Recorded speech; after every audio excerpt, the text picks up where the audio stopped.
Bonjour à tout le monde et merci d'être là avec nous pour suivre cette courte journée d'études. Courte, mais très intense, c'est certain. Pendant cette brève ouverture, je me permettrai de m'expliquer sur le pourquoi de cette journée. L'idée de cette journée m'est venue sous l'inspiration de plusieurs événements, certains liés à ma communauté d'origine, celle de la sémiotique grémacienne et post-grémacienne, dont Massimo et Juan font partie, et aussi grâce à la connaissance féconde que j'ai faite de Bertrand Masquelier, grâce à Jacques Fontani, et à la rencontre de Costas Nakassis grâce à l'intermédiation de Bertrand. La rencontre avec Bertrand et Costas a été très précieuse pour tout ce que j'ai pu découvrir grâce à eux depuis au moins 1 an et demi déjà. Et faire des découvertes importantes à mon âge, ça n'arrive pas tous les jours. C'est lors d'un séminaire annuel organisé en ligne par Costas l'année dernière sur la question de la perspective et lors de 3 journées de travail à Paris en juin dernier au Paris Cité de l'Université de Chicago que j'ai fait la connaissance de Cécile Canut, linguiste anthropologue, dont je connaissais par ailleurs la trajectoire scientifique grâce à des amis communs. Je me réjouis qu'elle ait accepté l'invitation de rejoindre l'organisation de cette journée d'études. Le travail de Charles Sanders Peirce a été le lien de nos discussions pour un temps assez conséquent. Bertrand nous a suivis lors du séminaire de sémiotique de l'année dernière sur les diagrammes, organisé par Juan et moi-même, grandement inspiré par le travail sur l'icône abstraite selon la pensée persienne.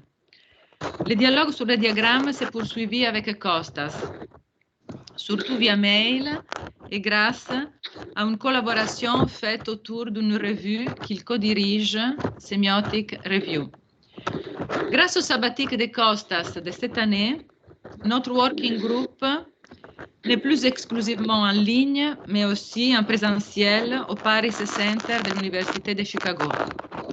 Il porte cette année sur la relation entre sémiotique post-structuraliste et anthropologie linguistique, inspiré au travail de Michael Silverstein. Nos échanges se focalisent davantage sur des concepts qui ont leurs racines en linguistique et de développement en sémiotique grémacienne, tels que la déixis et l'énonciation, mais aussi des concepts plus du côté de l'anthropologie linguistique, tels que ceux d'intertextualisation et de contextualisation. Le problème de ces contextes, les multiples manières dont on peut les définir en sémiotique et en anthropologie linguistique, sont au centre de nos débats et se déclinent ainsi.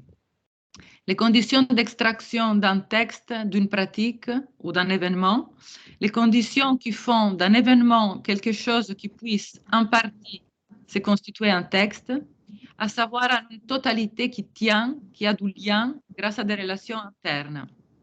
Mais aussi comment quelque chose qui s'est stabilisé en un texte puisse devenir quelque chose qui circule entre des pratiques diverses pour devenir transcontextuel.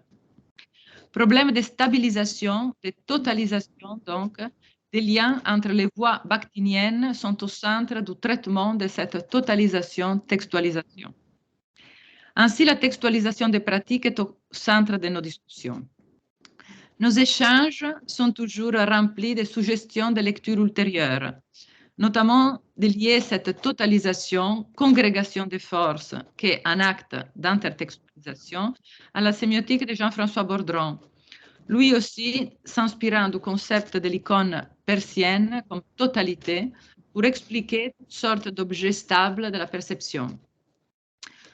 Nous discutons aussi beaucoup des questions plus strictement grémaciennes et post-grémaciennes, comme la praxis énonciative, qui est un des outils les plus puissants que nous pouvons partager avec des linguistes anthropologues qui ont déjà réfléchi à la question du processus entre la virtualisation et la réalisation, mais dans des manières différentes des nôtres.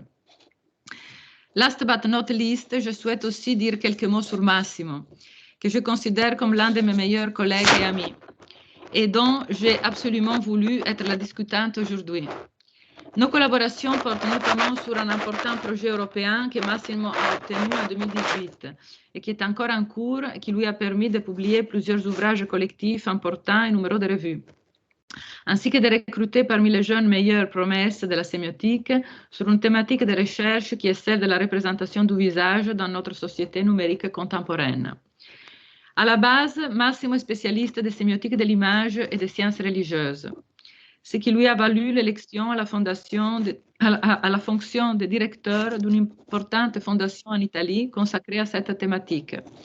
Mais il est surtout quelqu'un qui s'est formé en sémiotique avec nos mêmes maîtres, à Juan et à moi, et qui ensuite a su s'ouvrir au monde et à plusieurs disciplines problématiques avant les autres sémioticiens, avec un œil aiguisé et avec un esprit précurseur. Je me réjouis d'écouter donc nos deux intervenants, parce que vous savez que Bertrand Masquelier ne sera pas des nôtres. Et je remercie encore une fois Juan et Cécile de m'avoir accompagné dans ce projet de journée d'études et dans son déploiement.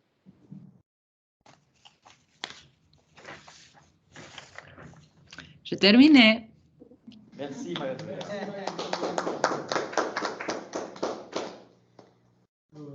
Je n'ajouterai rien, je rajouterai rien au mot de Maria Giulia, juste un mot de bienvenue à tous et à toutes. Et on est heureux de vous écouter, tout simplement, et d'apprendre des choses sur les relations entre la sémiotique et l'anthropologie linguistique. Car je parcouris vos textes, merci de les avoir envoyés, donc je suis très intéressé de vous. Donc peut-être on peut donner... J'ai préparé quelque chose parce que Maria Giulia m'a demandé. Oui, vas-y. Juste, donc, mais quand même, moi, j'ai quand même parlé. Oui, j'ai préparé quelque chose, Maria Giulia, pour te remercier. Ah, ça va. Ah, ok, c'est le micro. Mais je l'ai préparé en anglais, du coup. Très bien. Ok. Moi, j'ai fait une discussion de maths en anglais. J'ai voulu faire les deux langues aujourd'hui. Ça fait un petit changement. So I'd like to thank you, Maria Giulia, for bringing us together here so that we can continue to exchange views on issues that are important to us here at Paris Cité, where we had a collective work on this question during like maybe more than 10 years at Arras with Bertrand. We're not here today, but he was very involved in this work. So I will be brief, but I would like to pay tribute to these attempts to bring together a perspective that seems to be quite far apart, but whose common points, especially issues, force us to take a step back to shift our focus, and in order to better understand in the end what we are doing. Semiotique, anthropology of language, linguistic anthropology, semiology. We would have expected other French disciplines, but to be involved in Deixis and Enunciation. But it's important to make that disciplines like linguistic anthropology here heard on these topics. Indeed, this regard to deictic and enunciation in general, the meta-pragmatic approach to language, which does not segment the field into multiple sub-disciplines as in France, makes it possible to go beyond both a strictly traditional or Cartesian vision as well as a psychological vision of subjectivity. Not to mention the fact that it puts an end to classic enunciative approach, which, for example, make the I as a mark of subjectivity or things like that. This metapragmatic or metasemiotic approach, which some of us here are working on, does, however, requires a great deal of vigilance when it comes to terminology. The critic and the deconstructive approach of a lot of European concepts like text, register, context, culture, ideology, performativity, and so on, force us to be very careful. In fact, it can lead that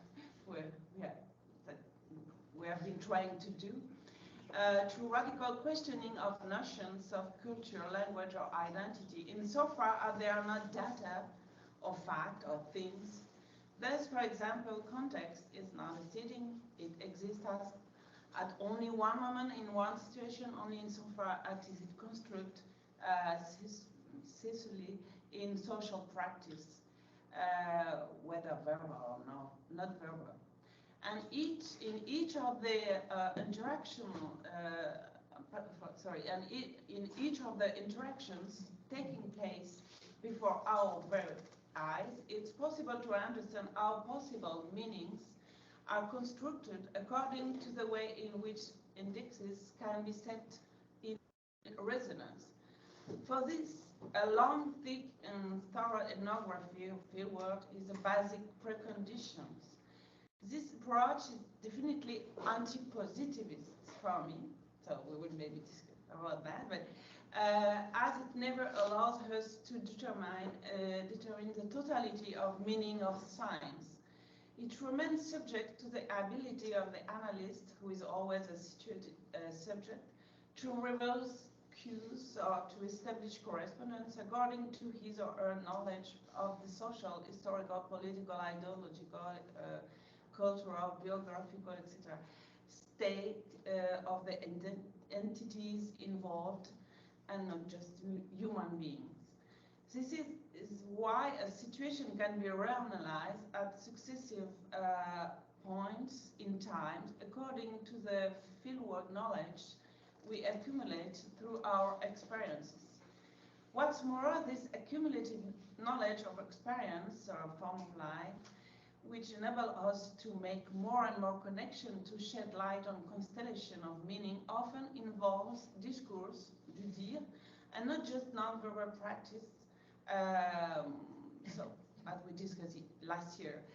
For me, that the key term, it's an analytic experience, maybe Costa will not be okay with that, but I want to discuss about that, that is never closed, but that doesn't pretend to state a totality and set itself up as a master, and thus to produce a theory closed in on itself, and even less a system. What's more, dealing with issue of deixis in terms of process means that we can analyze this practice not from the point of view of intention, which is ultimately only possible when we take ourselves as the subject of analysis, but at a high price, but from the point of view of the trace of subjectivity through indexicality in the practice themselves. The interest of linguistic anthropology lies in its framework and the method of analysis it proposes. It excludes any intentionality, but above all, any interpretation that is not anchored in semiotic materiality through index, and this in cause, whatever its thickness, complexity, or embeddedness. So the important, and I will finish with that, the importance of the interpretant, who is not necessarily a human being, is fundamental here. The production of the multiple meanings of deixis is always for an entity or for someone. Scenes or indexes don't wander around in space without being anchored in particular situations. Here we are in a particular situation, wondering when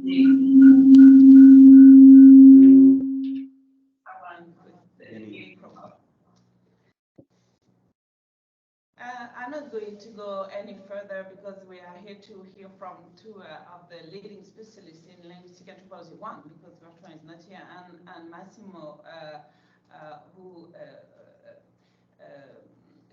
whose different and very interesting perspective doesn't seem to at all in opposition to theirs. So it was a great pleasure to read our both papers. So thank you, Maria Giulia, one more time, and let's give the floor. Thank you.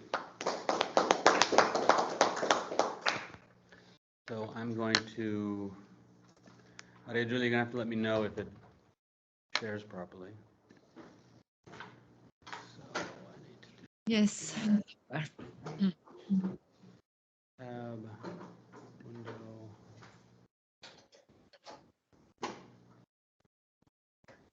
You can see this? Yes. Everything looks all right on your end, online? Perfect. Okay. So before beginning, I also want to thank Maria Giulia for bringing us together, also Juan Alonso, of course, and Cécile Canut for organizing the meeting and inviting me. And I also want to thank, of course, Massimo for being here, and also Urmila in advance for her comments, and to thank all of you here and also online. And I also apologize, I'll be speaking in English for the cause of my very bad French. So our theme today is Deixis and Enunciation Theory between linguistic anthropology and continental semiotics, as Maria Giulia and Cécile were both talking about just now. So we might begin by observing that enunciation, going back to Benveniste, implicates deixis, and that he immediately goes to the question of deixis from the problem of enunciation. Insofar as deictics are those form classes of the virtuality that we call lang, which anticipate instances of discourse. And in the particular case of person indexing deictics, participant roles in speech events. So from this perspective, we're framing it in this way. What's important about deictics are their indexical ground. That is, that their meaning turns on what Peirce called a real connection or an existential relation between a token singular instance of the deictic class and their semiotic object. However, most indexicality as concerns discourse, to say nothing else of the rest of semiotic activity, is not reducible to deictics. Most indexicality, as we find it, is not grammaticalized, is not referential, is not overt, segmentable, or localizable in lexemic classes, that say words, and thereby is not easily reducible to decontextualized, writable utterances, which of course is the bread and butter of the linguist. By contrast, most indexicality in discourse is distributed, it's global, emergent, and only by degrees conventionalized. This is what Goffman called the greasy parts of interaction, and these kinds of greasy parts evaporate under conditions of decontextualization. They're very difficult to write down, in fact, as anyone who's ever tried to do discourse analysis knows. To find and study these kinds of signs, you actually have to look at empirical events of semiosis, of communicative activity, in their contexts or their events of happening. Mutatis mutandis, we can extend the same point to enunciation and its subjectivity effects. Most traces of enunciation are not reducible to personal pronouns, as Cécile was just pointing out, and as numerous continental semioticians have themselves noticed. I'm thinking here of Metz, Jacques Fontany, Claudio Paolucci, and others. Nor are the traces of enunciation easily reducible to other kinds of semanticized, segmentable, localizable, referential categories. And thus, from this point of view, we should not look primarily for the subject in these kinds of decontextualizable traces, but elsewhere. But the question is, where should we look?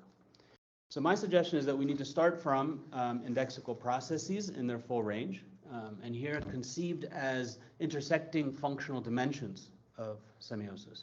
And in particular, I'm interested today to talk about processes of shifting in, shifting out, rigidification, as I'll talk a little bit about, and typification. So if we follow this kind of path, where do we end up? So today I want to just investigate one destination, what I'm calling person indexing registers. So before getting into the details, I just want to quickly sketch out the distinction that I want to pursue, namely between what we could call persona indexing registers and person indexing registers. Now, in the sociolinguistics literature, since Reed and Halliday, among others, a speech register is a way of talking about ways of speaking, styles of speaking, the way in which repertoires of forms, speech forms in particular, as concern the sociolinguist, are taken by users as appropriate to some social situation or activity.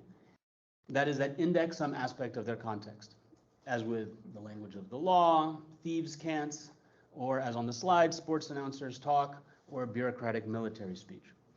Linguistic anthropologists have critically expanded this approach to point out that preeminent of the indexical values of such registers are the social types of personhood that organize such repertoire forms, and which can be enacted by speakers in and by using elements of the register.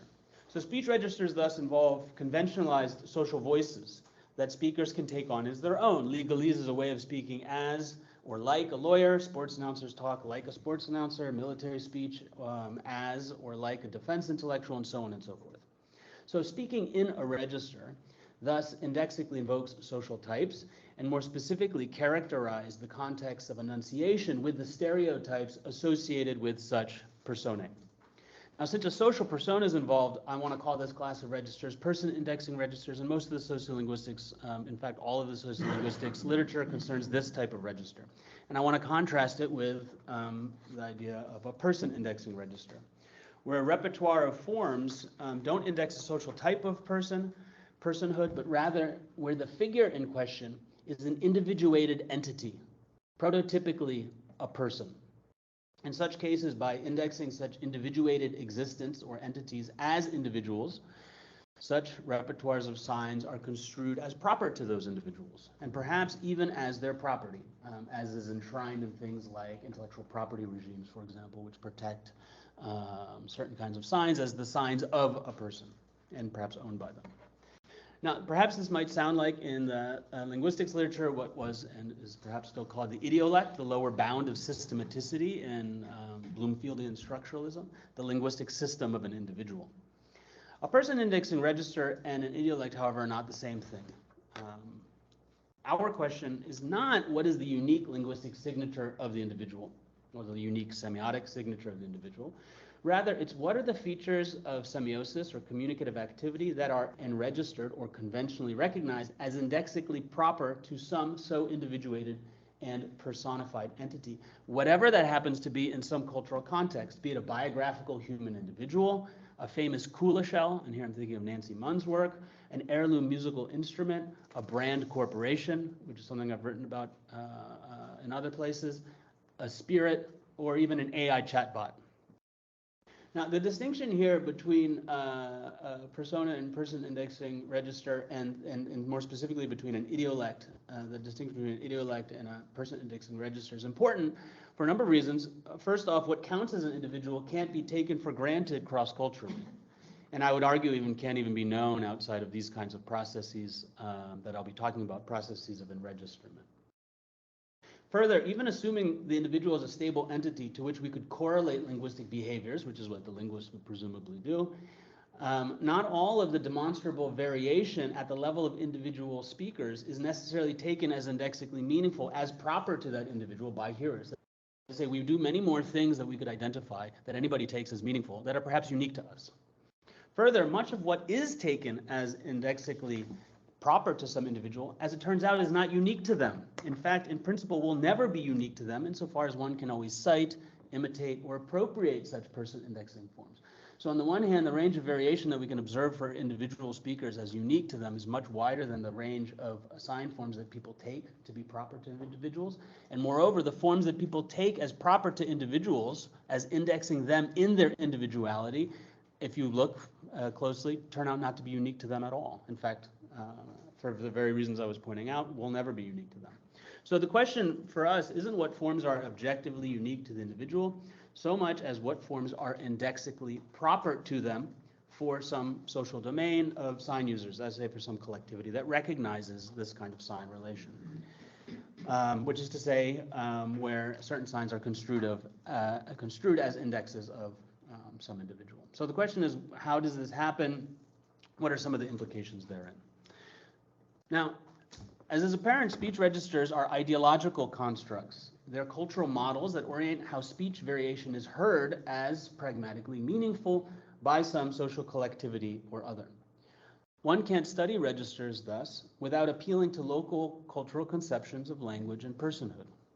Moreover, further notice that registers are based on a referentialist conceit, namely that they present different ways of saying the same thing, where the same thing is propositional referential meaning, and different ways denotes indexical meaning that does not contribute to the propositionality of the acts within which the speech forms that are enregistered are being used.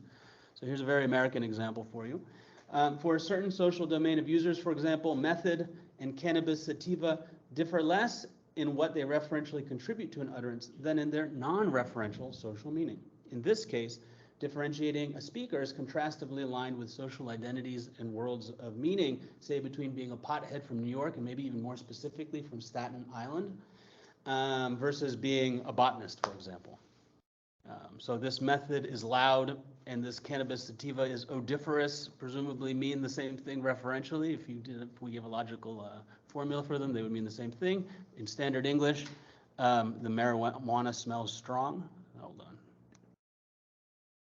on. But they differ quite vastly in their pragmatics. Right? One invokes the figure of a pothead, let's say someone who's a connoisseur of marijuana, and the other perhaps a botanical scientist. Similarly, using yins rather than you all, or downtown rather than downtown, which are two dialectal variations of English, differ not in their denotational meanings, but in their capacity, in this case through phonolexical variation, to index a regional and class identity of a particular sort. Here, a working class Pittsburgher in the United States, and I'm sure you could think of equivalents in terms of dialect variation in French or in other languages you're familiar with. So speech registers, thus, from this perspective, are virtual schemas that mediate the indexical meaningfulness or pragmatics of functional variation in speech or semiosis more generally. They are thus what we would call metapragmatic phenomena. That is to say, they reflexively take as their semiotic object the pragmatic meaning of other signs, hence they're metapragmatic. But to say that they're virtual schemas is to say that they have scope over actual events without being reducible to any single event, which is to say that they are intertextual metapragmatic phenomena. This is not to say, however, that they're independent of specific events. Indeed, registers only live in and by the events of discourse wherein they're put into play. They emerge out of instances of discourse, even as they necessarily circulate beyond them. Now, these kinds of historical interdiscursive or intertextual processes by which register phenomena emerge, are transformed, and sometimes disappear, what linguistic anthropologists have called processes of enregisterment. So the historical process through which enactable signs come to be recognized as bearing some kind of indexical value, a metapragmatic stereotype, a stereotype about the kinds of people who speak in this way for some social collectivity. Now, if registers are metapragmatic models of enactable indexical value that zone off repertoires of sign forms as sharing some similar non-referential indexical meaning, namely what we would call a metapragmatic stereotype of social personae, stereotypes about the types of people who speak in this such and such way. If registers are these kinds of phenomena, they should not, however, be thought of as bins or lists of discrete signs, as these kinds of tabular dictionary-like representations would suggest. Because register phenomena, to repeat, only ever live in and by the real-time events in which their repertoire forms are put into play. That is, wherein such signs are used in arrays of signs, where there's a kind of a mutual co-textualization between the signs that co-occur with each other. Now, from this point of view, then, registers are metapragmatic models that mediate processes of intextualization. That is, that function as a condition on textual coherence.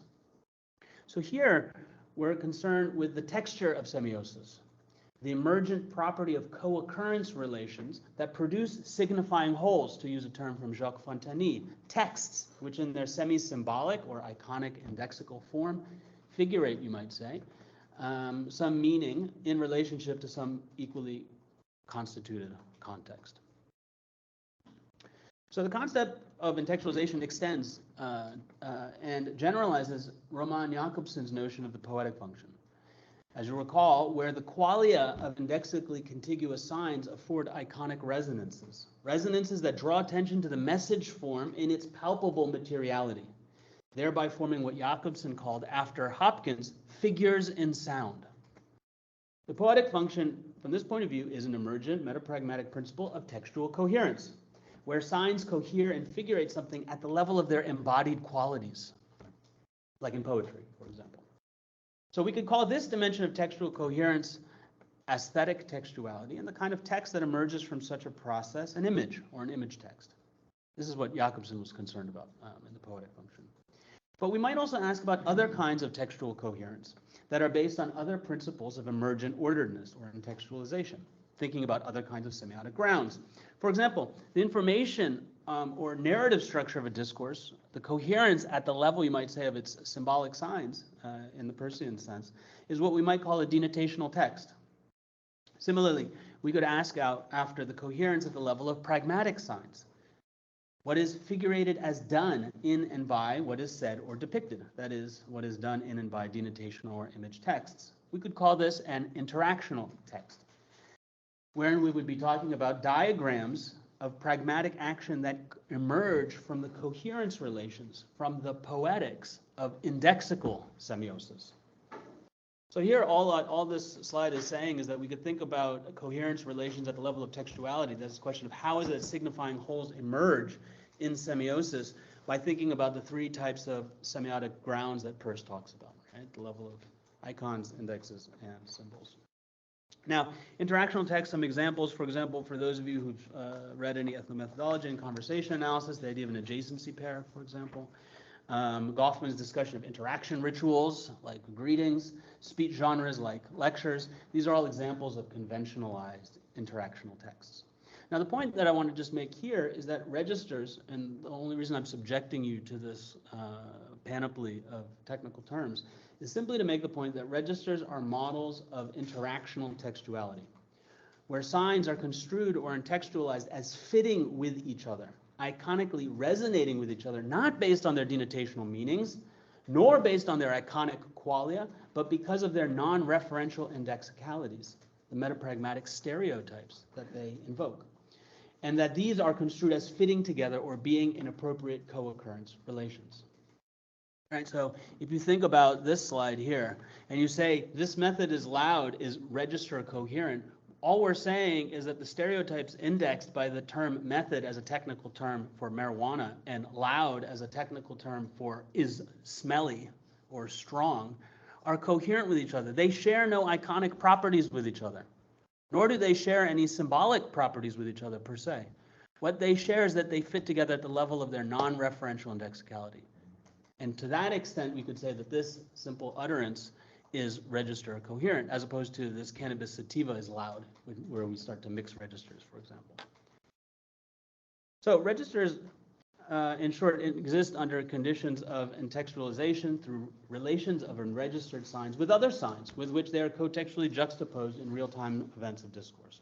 Now, as it turns out, if you look at how people speak, we never encounter registers in isolation, nor is communicative activity ever only in one register.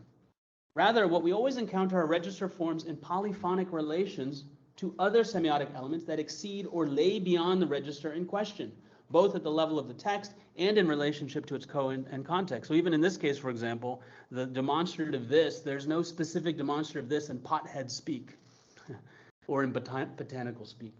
It's already mixed with elements of standard or unmarked register. Similarly, the is, though we can imagine other situations, right? So we never encounter registers in isolation. We always encounter them with other registers. It's for this very reason that the instantiation of a register is always a moment of its possible transformation, of the contextualization of its forms relative to other signs that create novel configurations that themselves may produce innovative, contextualized, pragmatic meanings. Such innovations may be incorporated into such register phenomena over historical time, just as older forms and meanings may come to be lost. So every instantiation of a register puts it into play, you might say, with other signs that are not part of the register to which it belongs. Right? It's always mixing in this sense. And this kind of polyphony can always be recouped back into, you might say, or reanalyzed as part of the register, just as other elements of the register may disappear. This is going to be an important point when it comes to person indexing registers. Now, the final point that I just want to notice is that persona indexing registers coordinate two kinds of indexical relations, each of which have different targets, you might say, indexical targets. At the virtual level, a register involves a non-referential indexical relation between a set of repertoire forms, which are always contextualized in some event of semiosis, and some typified figure of personhood.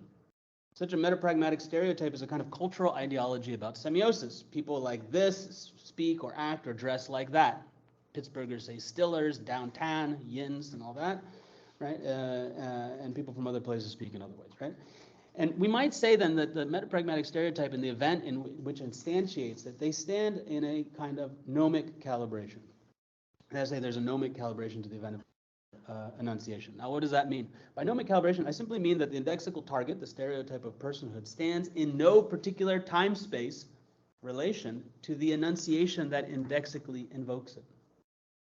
Now, when actualized in a contextualized space, contextualized event of contextualization, however, such a virtual figure of personhood is instantiated in some particular way, typically through a shifter-like indexicality, where the first indexicality comes to point to some contextual variable of the speech event itself, canonically speaker.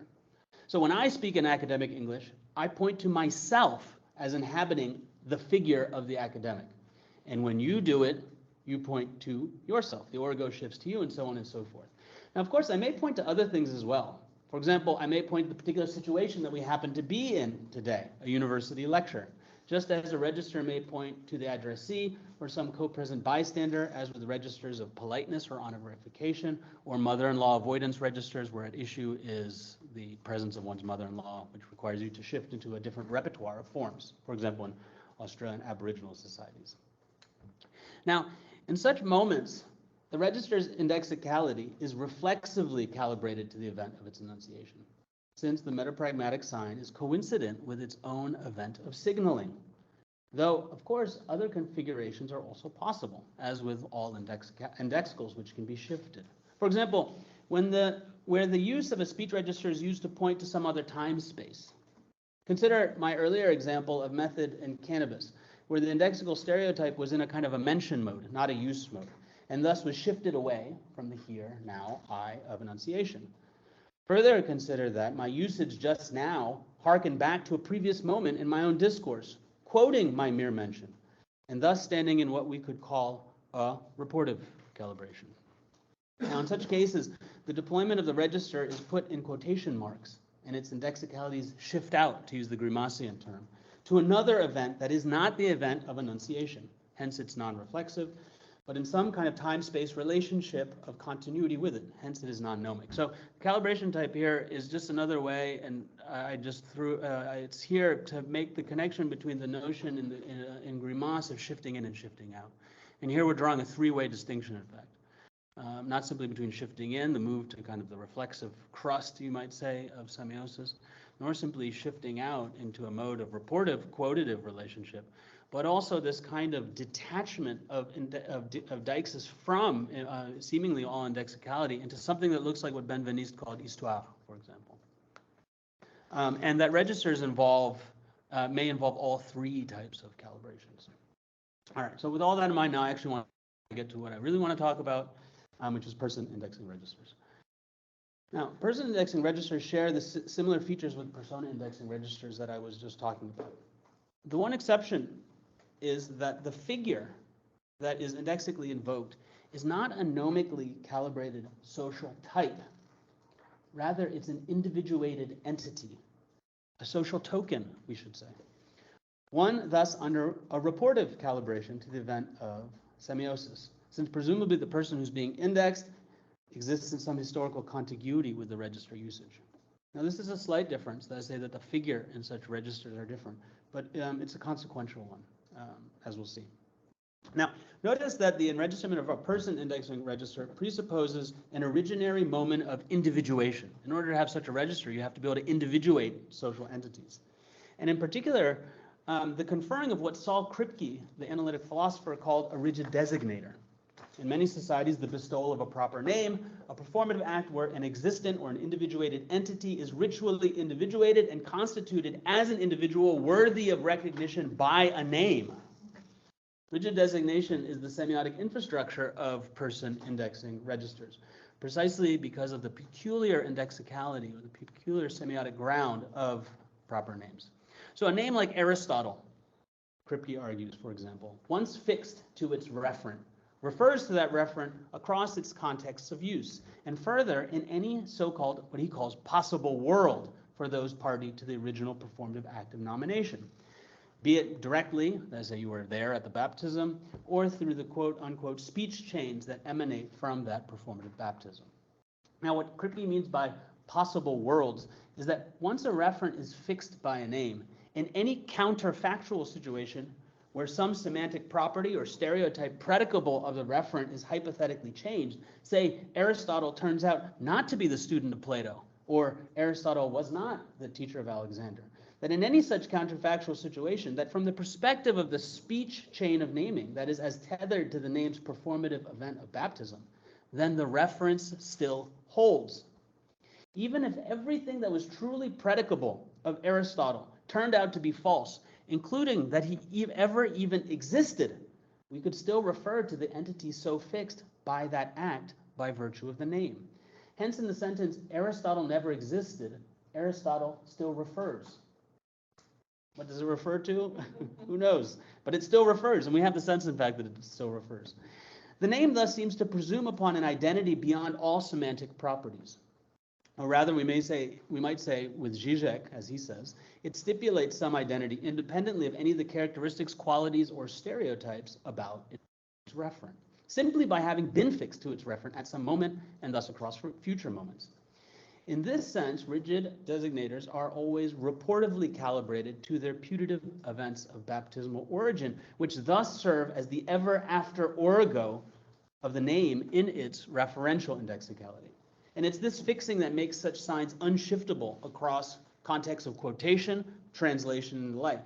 In fact, to shift the referent of the rigid designator requires performing a novel baptism and thus inaugurating a new speech chain. Like, I didn't mean that Aristotle, I meant the other one who was part of a 7th century revolt in Athens, right? Or to use Judith Butler's example, I don't mean Napoleon the general, I mean my aardvark, who I named Napoleon, right? So the point for us is that proper names, however else they signify, and they signify in lots of ways, that they refer based on their capacity to rigidly designate. And it's this property that makes them important for person indexing registers and the diverse phenomena that person indexing registers organize: reputation, fame, stigma, celebrity, branding, and the like. Because it is because names refer independently of their semantics or stereotypes or contexts of use that they can in turn communicate those meanings, and in particular those social and lexical values that they pick up through their interdiscursive travels. They can communicate those meanings back to the entities to which they refer. Names are batteries for social pragmatic power. They absorb and release the social meanings that are generated or intertextualized in their context back to their reference. As such, the name is an intertextual principle linking all such events in which something is predicated of or done to or around a name, which is to say the name is an intertextual metapragmatic principle that anchors signs that co-occur with it to it. Indeed, that allows such signs to be incorporated into the personage of the name, that is, to become rigid indexes of the person.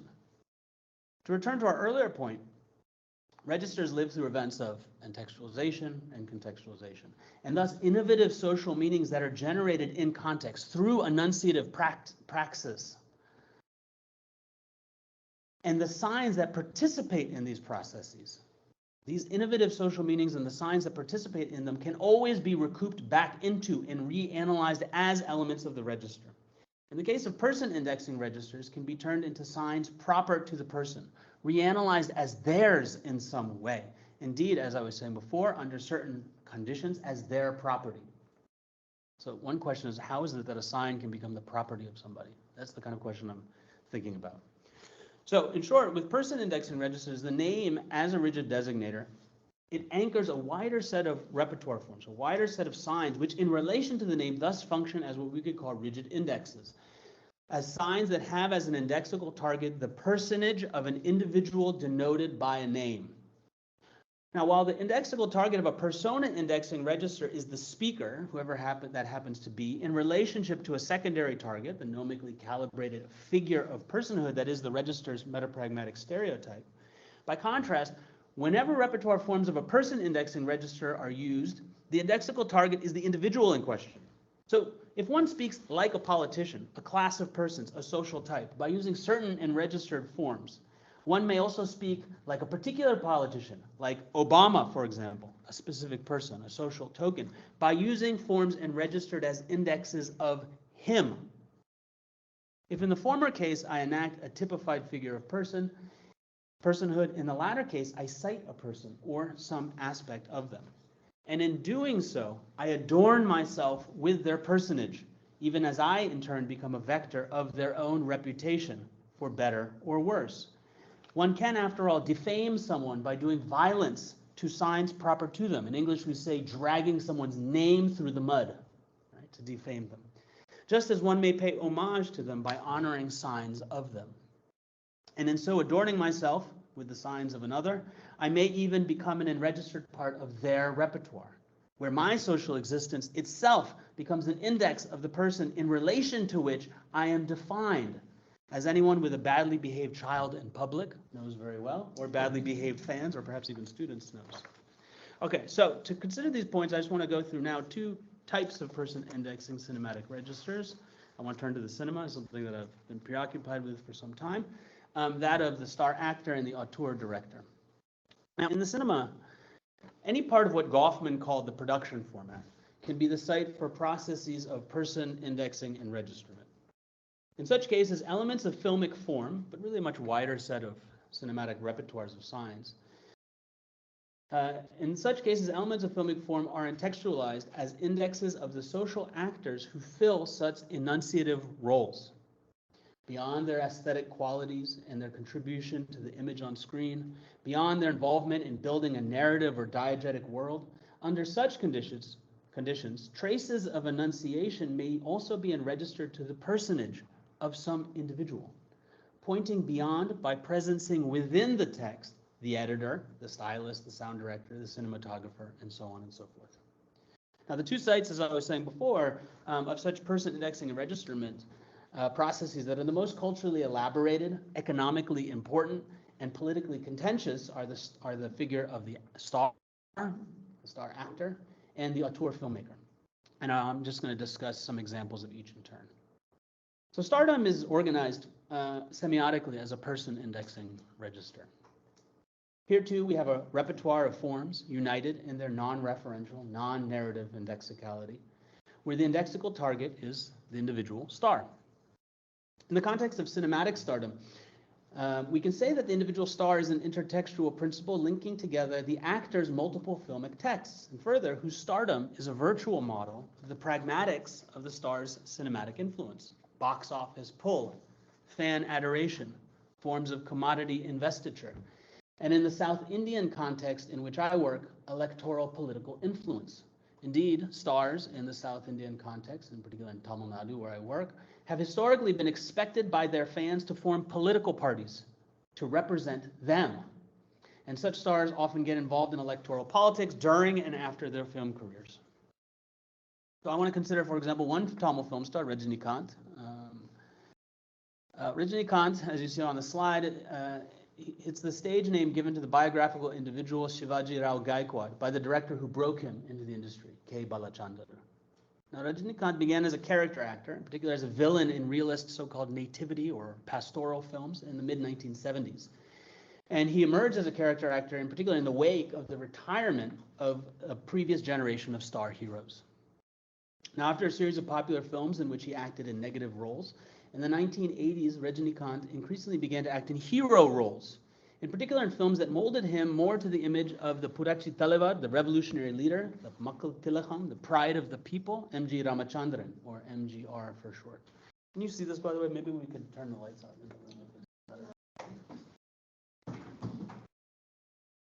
MGR was the legendary mass hero who retired from cinema, as you can see here, addressing a very large crowd of people. He retired from cinema in 1978, right around the time that Rajinikanth entered the industry. He retired from the cinema into the chief minister position of the state of Tamil Nadu until his death from 1987. So, which is to say that Rajini's films in the 1980s and 1990s began to take on the trappings of what had been known up until then as the MGR film. Rajini was, in short, increasingly framed within his films' narratives as through a form of populist heroism that had been until then the preserve of MGR's own person indexing register. Rajinikanth's films in this period more and more orbited around constructing a star image for him, framing him as a self-made man of the people, but also as an invincible hero and an object of desire, like MGR in certain ways, but distinct from him in very key ways. It's in this period that Rajini became known as the superstar, while Rajinikanth began to be referred to as a superstar as early as 1978 in posters and other cinematic meta-discourse, it wasn't until the early 1990s that this star-designated epithet, that he received the second name, the superstar, and that it mandatorily appeared on screen before his films began. And this started with his 1992 film, Anomaly. The novel use of this title sequence itself became a rigid index of Regini's personage, iterated in every subsequent film of his afterwards, though with updated graphics and sound since the mid-2000s. The sequence contextualizes every Regini Kant film as unfolding in his names. That is, it announces that what follows, the diegetic victories, the dialogues, the songs, the outfits, the gestures, and the character names, that everything in the text to come is his in some way. That is part of his personage, and thus can serve as enactable or citable indexes of him. Now, having achieved this level of celebrity in the 80s and 90s, every Regini Kant film, from this perspective, became a certain kind of investment and cultivation of his stardom, a depositing of signs in the virtual bank of his personage, that in this period and since were and are continuously redeployed within his and other within his films. Indeed, as he became known as the superstar, Regini's films increasingly saw more and more auto-citational references to his other films. So here's an example of the film Anomaly that I was telling you before, where Regini's character looks into an old-time bioscope only to watch a montage of his own films, and in particular the very stylish moments in them. So this is basically a fan reel embedded within the film, where we're just watching other Regini Kant films in the middle of his film. Right? Now, it's not just to his previous films, and his films are littered with these kinds of intertextual references, constantly referring to his other films.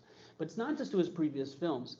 This auto-citationality also extends to his off-screen biographical text. For example, films of this period and since feature copious references to his stage name, Regini Kant. In fact, in this song, they sing about Regini Kant in the film, right? They sing about the actor in the film. They refer to his birth name as Shivaji, his birthday. So, for example, a certain film, Linga, released on December 12th, Regini Kant's birthday, and in the film, there's a scene where they sing Happy Birthday to Regini Kant, and they wheel out a birthday cake. Also, references to his background as a lowly bus conductor, his spirituality, his dark skin, his non-Tamil origins, he's from Maharashtra, and the like. Now, the predicate used in Tamil, the Tamil language, to describe this star figure is the English borrowed word style. As Regini Kant fans put it, Regini Kant means style, and style means Regini Kant because everything that Regini Kant does is stylish. Now here, style in particular denotes forms of ostentatious performance, some of which you already saw. The term typifies a range of idiosyncratic acts that appear almost compulsively in Regini Kant's films. His tricks with cigarettes or with gum, for example. Here you see some examples. His stylish gait, his tricks with his shawl, or the way in which he twirls his sunglasses, and perhaps above all, his twirling fingers. Here's some examples from the film Shivaji. You know, they say Peirce could write with his right and left hand at the same time. Here Regini Kant is doing it as well, signing his name. As well as his so-called punch dialogues. These are one-line aphorisms that he gives.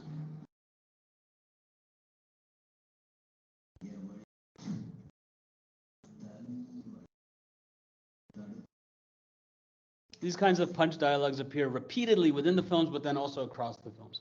Now, like the copious uses of his names and references to his off-screen biography, all of these elements over time became de rigueur parts of Regini's films, serving as a constant reminder that what we're watching are not characters in a diegesis, but Regini Kant, the superstar himself, a person whose body comprises the text and context in which he appears, where everything in the film seemingly comes to exist to presence and adulate him, or at least should not contravene doing so. And anything that does contravene his stardom makes fans very upset.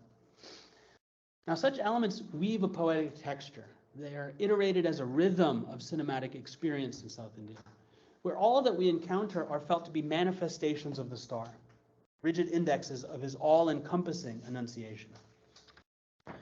Now, with this quick discussion of some of the characteristic features of Regini Kant's films from this period in mind, I put them on the slide for you.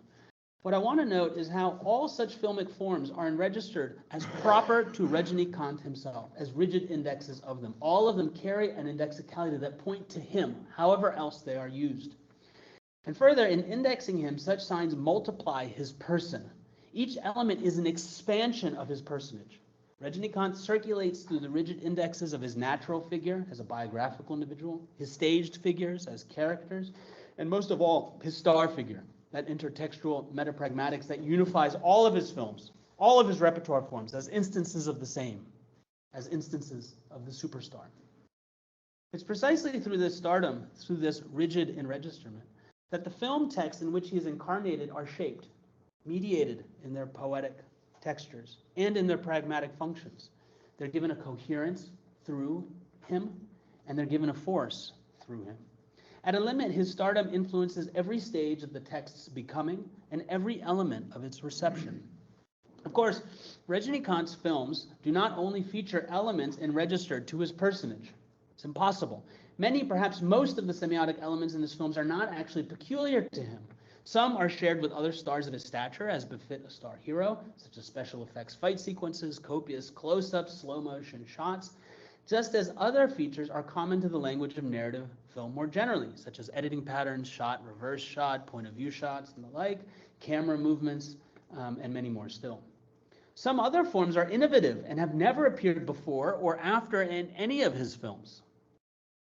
Now, this recalls that this point that what I'm pointing out is that most of what happens in a Rajinikhant film is not a rigid index of him. Right? Now, this recalls our earlier point that there's a heterogeneity within and an open edge to every text that is in some register or other.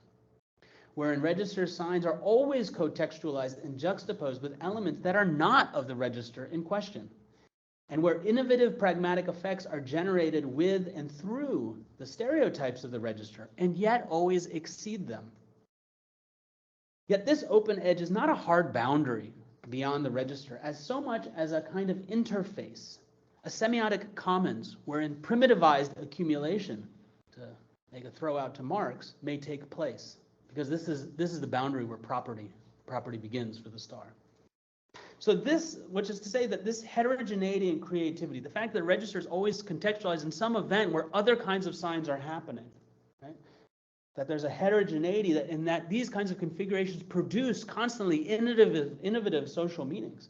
That such heterogeneity and creativity, because, however, it is mediated by and encompassed within the textual coherence created by the signs of the star with which they are juxtaposed, that because of this, such heterogeneous and creative sign processes are always liable to be swept up into and reanalyzed as part of the star's person indexing register. The star functions as a kind of gravity well, drawing signs that co-occur with him into him. Here, signs that are no one's in particular may come to be incorporated as signs of the star, where, for example, the contingent flick of the wrist in one film, a particular phrase, either yipperdirke, or the presence of a snake on screen, as with Rajini's 1984 film Bhairavi, may all become recognizable over historical time, and thus may become enactable signs of Rajinikhant in his and in others' later films. This is a kind of a machine, you might say, for recouping signs as signs of someone, turning things from the semiotic commons into semiotic property. Now, it's important to see that the repertoire of such stardom, the open edge of this force field, is not simply limited to the screen or to the body of the star actor. It's propagated through citations of him by other subjects, in particular through the voices and bodies of his fans. Indeed, in South India, stars like Rajinikhant have thousands and thousands of organized fan clubs, at least at his peak he did. Such clubs, which are mainly made up of men, engage in various activities, including talking about the star, organizing festivities for first day shows, putting up billboards for new releases, celebrating special days like the star's birthday, as well as engaging in social activity, a social service rather, donating supplies to school children, for example, engaging in blood drives, and the like. And when stars go into politics, the clubs engage in political activity and often become political cadres of the party. Now, all such activities take place in the name of the star and are encouraged by such actors to produce goodwill on their behalf, and also thus to dissuade fans from engaging in activity that would defame the star. Now, notice how in these billboards, for example, the name and face of the fans are intercalated in a certain kind of indexical intimacy with the name and the face of the star. In such moments, the fan appears in and through the fame of the star, the actor's stardom citationally borrowed by the fan. And yet, it is precisely and perhaps only through such citational activities, where the fame of the star is distributed and disseminated among his followers, that stardom is itself constructed and proven as real, confirmed only as signs of the star are disseminated through citation, and yet gathered back and returned to the star as proper to his person. And again, the semiotic infrastructure of this complex citational assemblage is the rigid indexicality of the person indexing register. His name, his face, his mannerisms, and so on. These enregistered signs are vehicles of his presence, his fame, his influence, of the poetics of his filmic contextualization, of his dissemination into, encompassment of, and claims on the spatio-temporally expansive context in which signs of him travel and produce semiotic effects. And this is a more general lesson. To be a person, to be a subject in a meaningfully cultural way, as a star or as a mundane individual in everyday life, is always to be more than one's own existence as a body in a time and a space. It is to have a reality detachable from one's own body, virtually expanded by being circulated through signs of the self. It is to enunciate and act at a distance through one's indexical proxies. To be a person is to have such an extended social being. And for this, one must be enregistered through the semiotic processes that we've been outlining. Now, fame and the inscription of biographical individuals or other person-like entities into film text as rigid indexes is, of course, not only the preserve of those inhabiting the roles of actors. As I already noted, any nameable entity that leaves a trace on the film's enunciation has a foot in the door to such processes of enregisterment. So by way of conclusion, I want to focus on one more role that gets a lot of attention in film criticism and film studies, the director, and in particular the director as auteur. In English, the French borrowed word auteur doesn't simply mean the director as author, but something more. The director as a creative visionary, as an artiste who stands above the film and in whose name it circulates, and relative to which informed viewers interpret their filmic experience. The auteur, in other words, like the star, is a metapragmatic principle that regiments the intextualization of a text. That is, that forms the basis for textual coherence for those in the social domain of the register formation, who are connoisseurs, to be sure. The auteur is also, by definition, a metapragmatic principle that is also an intertextual series. That is, that creates an oeuvre. And the prevalence of French words tells you a lot what you need to know about the American reception of French cinema and the conception of art, in particular cinema as art. Now, under such conditions, as with the star, textual coherence is interestingly mediated by intertextual coherence. That is to say, the coherence of a text as regimented by a star function or by an auteur function is the way in which the text itself is coherent with a range of other texts. Now, what are the signs of an auteur? With a director with vision, with panache, to use another French word. Note that the answer to this question constitutes a whole branch of film criticism and film theory, so-called auteur theory in the Anglo world, a quote-unquote theory devoted to how to forensically read films for rigid indexes of a director's unique touch. And don't worry, if you don't have that forensic skill, you can go to classes, I'm sure they'll teach it to you.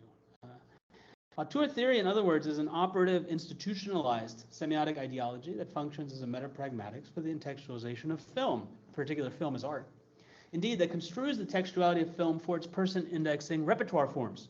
So just as the fan reads a Regginicant for performance signs of his star personage, the connoisseur of an auteur reads a film for signs and traces of the enunciation of its director. As an example, we could consider one auteur par excellence in the Western world, Alfred Hitchcock.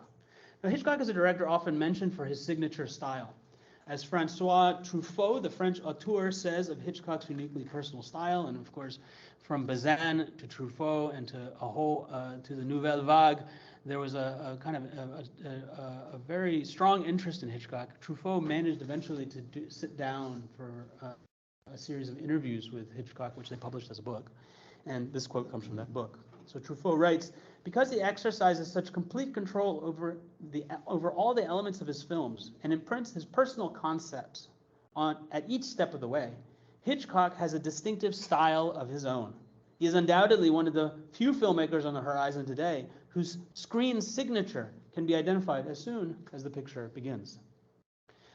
So perusing how film critics, cinephiles, and academics discuss Hitchcock, those for whom the proper name Hitchcock anchors a meaningful cinematic formation, what can we say about the repertoire of Hitchcock's register, of those elements that are contextualized by his viewers as rigid indexes of the auteur himself, of his enunciative presence in his texts?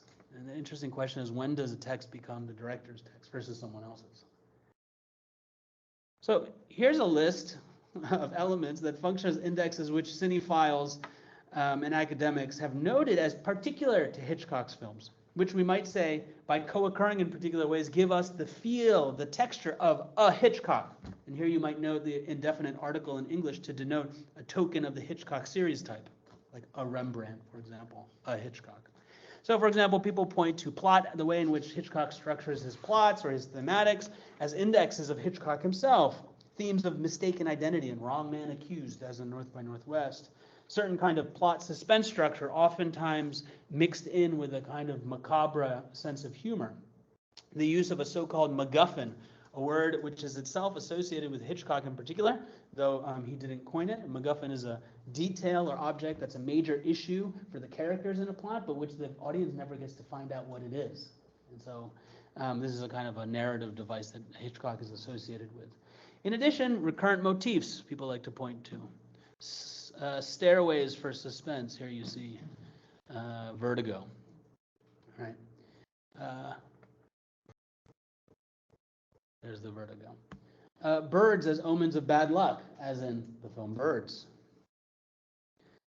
Falling from high places, or acrophobia, as in North by Northwest, and also as we saw in Vertigo. And these often take place in extraordinary climaxes and public monuments, such as Mount Rushmore, as we see here. I remember I played this clip for my children when we visited Mount Rushmore to give them a sense of the importance of the place. American history be damned.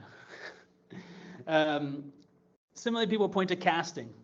Hitchcock recurrently used the same actors and other personnel, and in fact, his music director is often taken as an index of Hitchcock himself.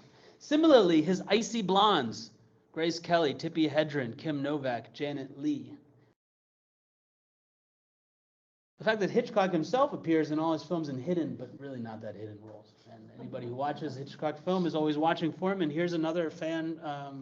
I didn't make this compilation. You can find it online, where people like to put together all the scenes in which Hitchcock appears. People also point to the use of certain character types as a function, as a kind of index of Hitchcock. The domineering mother, as in Psycho. The charming upper-class attractive villain, which we're positioned to identify with. Similarly, elements of cinematic narration, minimal dialogue for narration, this use of so-called watch the listening shots of characters' uptake of other speech or action, specifically the shot, point of view shot, reaction shot sequence. And here's an example from Hitchcock's television series, Hitchcock Presents. The use of color with symbolic meanings, for example, Technicolor, along with surrealist imagery, as in the dream sequence in Vertigo, at least for a time, was associated with Hitchcock as a certain kind of sign of him. Similarly, his camera work, use of marked impossible high angles. We already saw some examples. Here's some other ones, as well as roaming cameras that seem to lurch inward into intimate spaces, in particular in the construction of voyeuristic point of view shots. Here's one from Rear Window.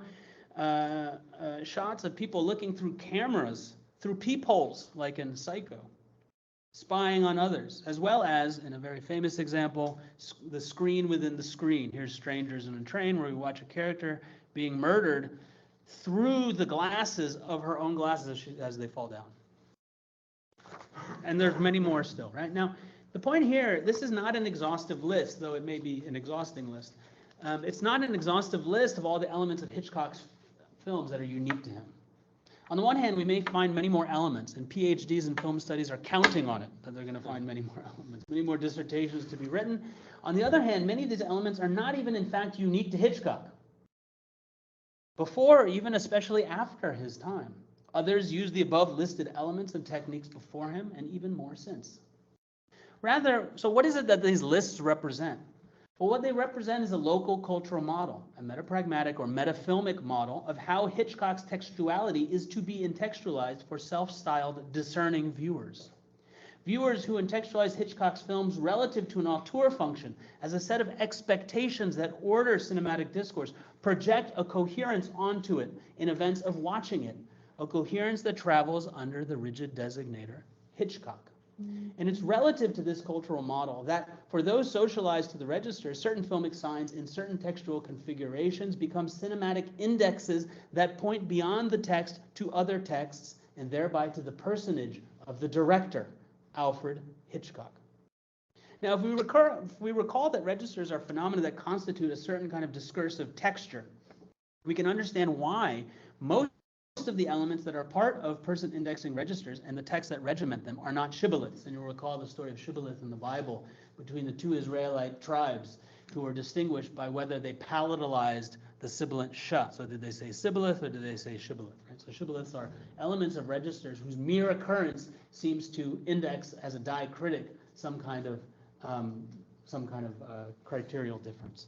Now, most of the elements in a film, of a Hitchcock film, they're not shibboleths of Hitchcock. They're not signs whose mere occurrence indexically invokes the metapragmatic identity standing behind the register, Hitchcock. Some might seemingly be, like Hitchcock's face or his name, but most, as it turns out, are not. Right? In this list, most of these are not peculiar to Hitchcock. But in co-occurrence relations, such elements can pile on to intensify our sense that indeed the director is present in the image. Now you'll note that many of the elements on these lists that cinephiles identify, in fact, they overlap with each other. And it's these textual densities that make us feel that some text is a or like a Hitchcock film. And this is because processes of intextualization are gradient in nature. They involve thresholds and concentrations of indexical intensity that are convoked in particular moments to pragmatic effect.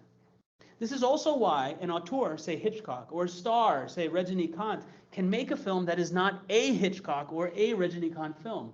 Why Hitchcock can make an un-Hitchcockian film, and Rajinikanth can make a film that really makes his fans mad because it's not a Rajinikanth film. This is why such auteurs and stars can self-differ from the enregistered personages that they do not live up to. This is why a star cannot live up to their name, or a director cannot live up to their name. As this suggests, every person indexing register, by giving rise to a stereotype of the person in and by indexing their individuality, shades into a persona indexing register. Now, this last observation, which I'll be concluding with, leads us to a critical point. While we've been analytically distinguishing persona and person indexing registers, they are not, in fact, distinct empirically. They blur into each other. They're superimposed onto and built out of each other. One becomes the other, and one and the same process may involve both at one and the same time. So this distinction that I've been drawing between a persona and a person indexing register is not a typology of kinds of registers. It's rather an attempt to discern dimensions of enregisterment that dialectically interweave with each other. Now, one key way that this dialectic unfolds, as we've already seen, is through acts of citation.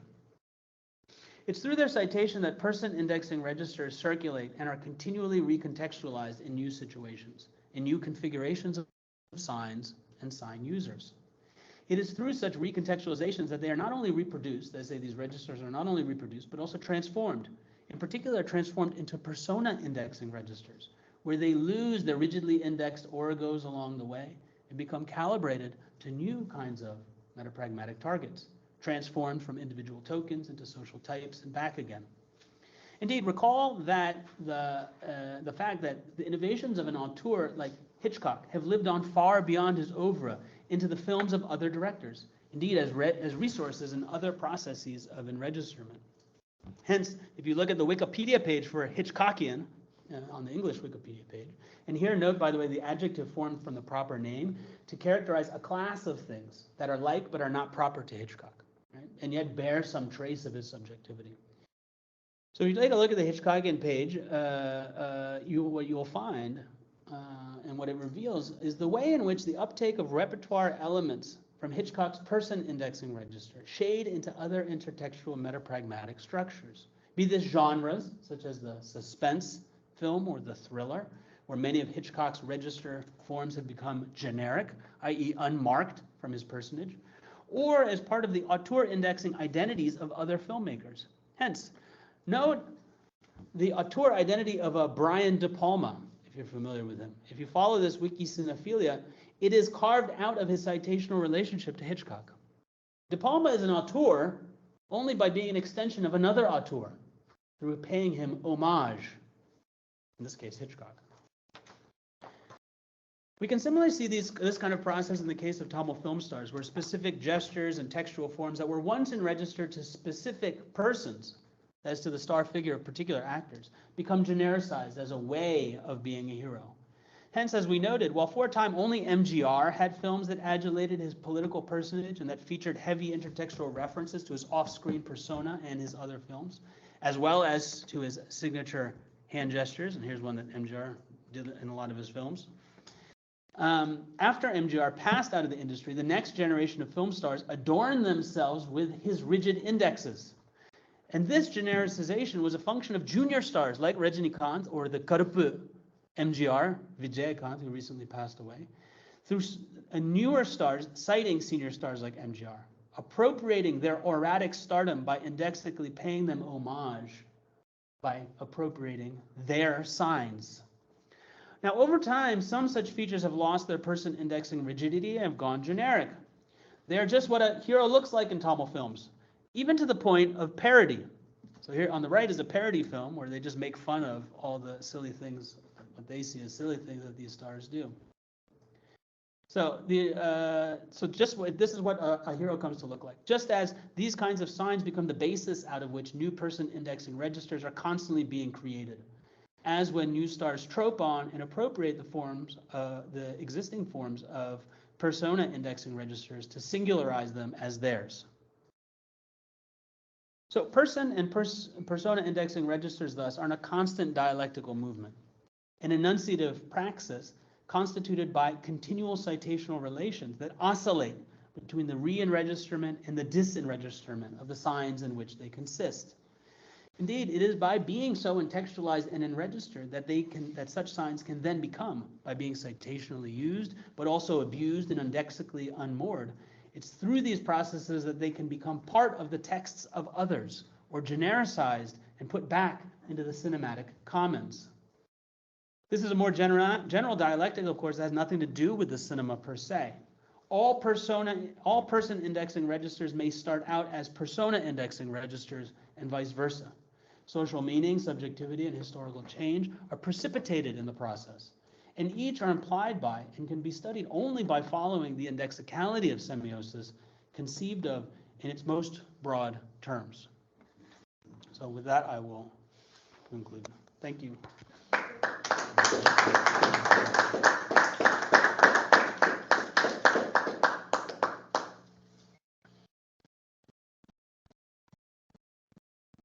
Tu peux venir là, peut-être, Jamila?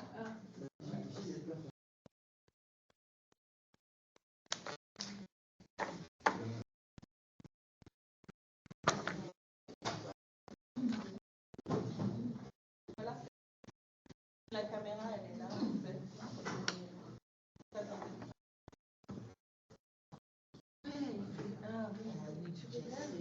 Yeah, Urmila, why don't you sit here? Because there's a microphone. All right, the cables.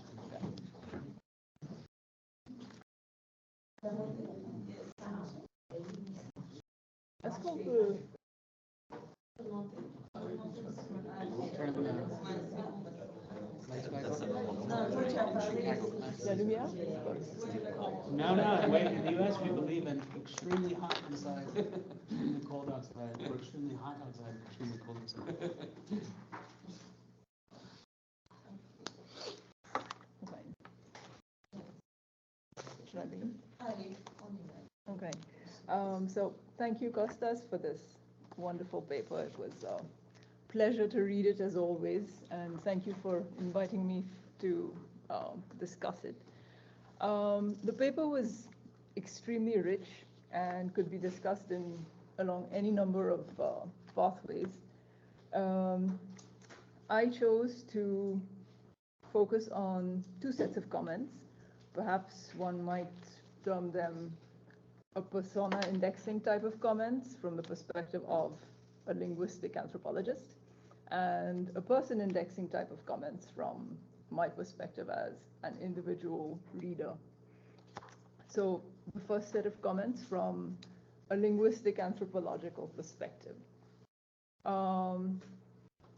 We might view this paper on a meta-analytic level and ask, what is the meta-analytic move that Kostas makes here in this paper? Now, the key move that he makes, as I understand it, is to take up a certain concept that was proposed in relation to language and linguistic forms specifically, and to apply it to semiosis more broadly, including verbal and non-verbal signs, or better, referential and non-referential indexicals. Now, this type of move has been made in anthropology. Claude Lévi-Strauss did it, for instance, and Michael Silverstein, in a 1975 paper translated into French, critiqued him for it, on the grounds that the conception of language that Lévi-Strauss was working with was too limited. It was, one might say, an ethno-metapragmatic or folk conception of language, focused on language's referential functions specifically, to the exclusion of its other functions. Such a conception of language was too limited and could not translate into an adequately robust theory of language. Kostas, working within the tradition initiated by Michael Silverstein, starts from what linguistic anthropologists would consider a far more robust conception of language and semiosis as developed within this tradition, in reliance in particular on Roman Jakobson's conception of the multifunctionality of language and Charles Sanders Peirce's conception of signs, linguistic signs being signs like any other, being thirdnesses.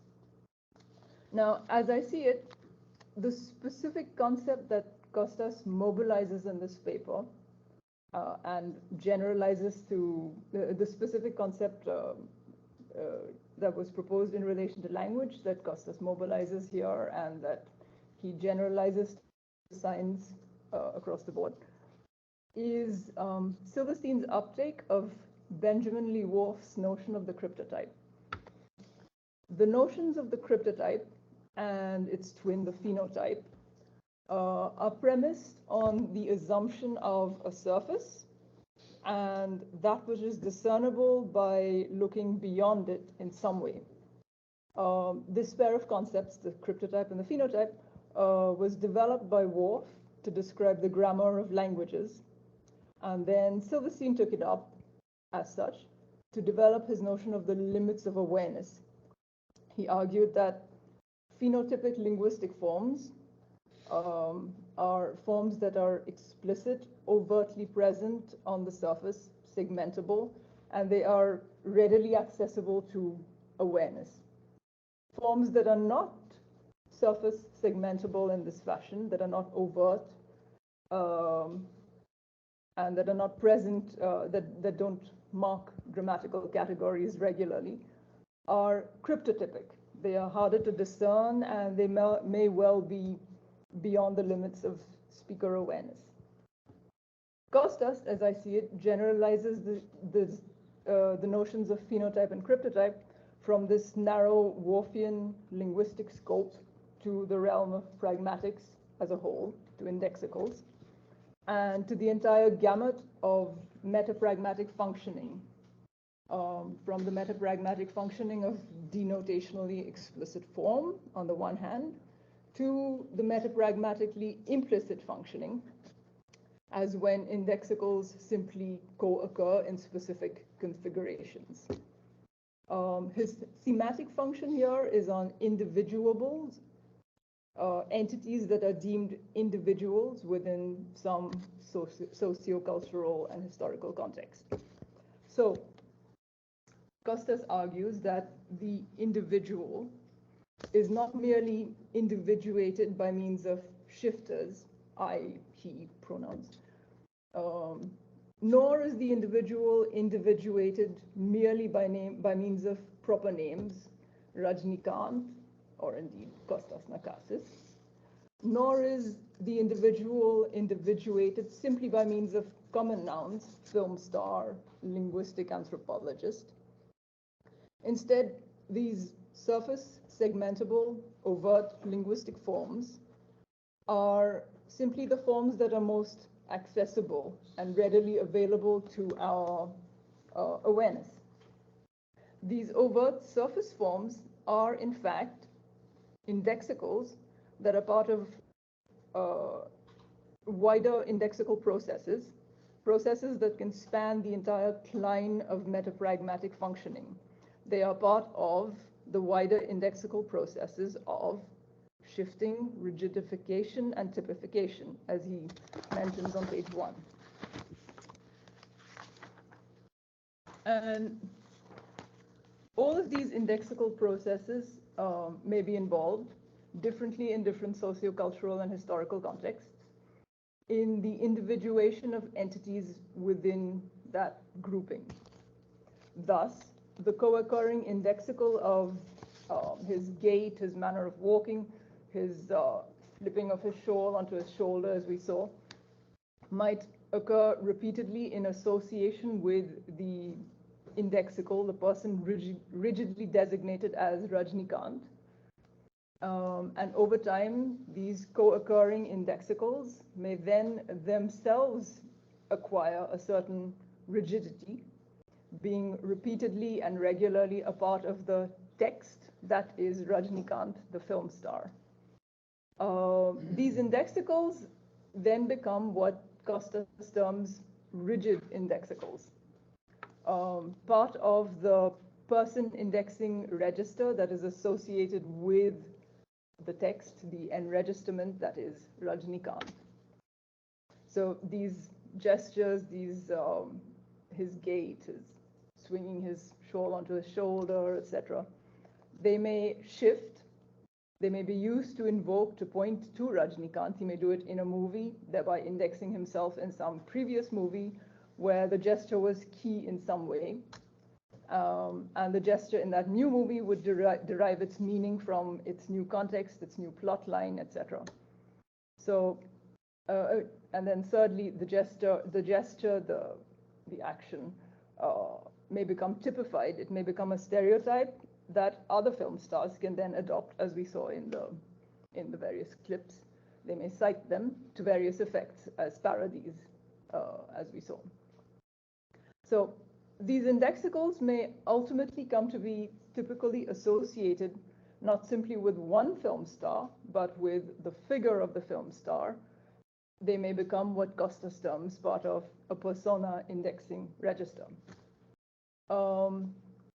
In other sociocultural contexts, though, these very same gestures, flicking your nose, swinging a shawl onto your shoulder, these very same gestures may be associated with other types of figures of personhood, other types of individuals and affects, or they may belong to no register at all. One may simply fumble with one's dark glasses or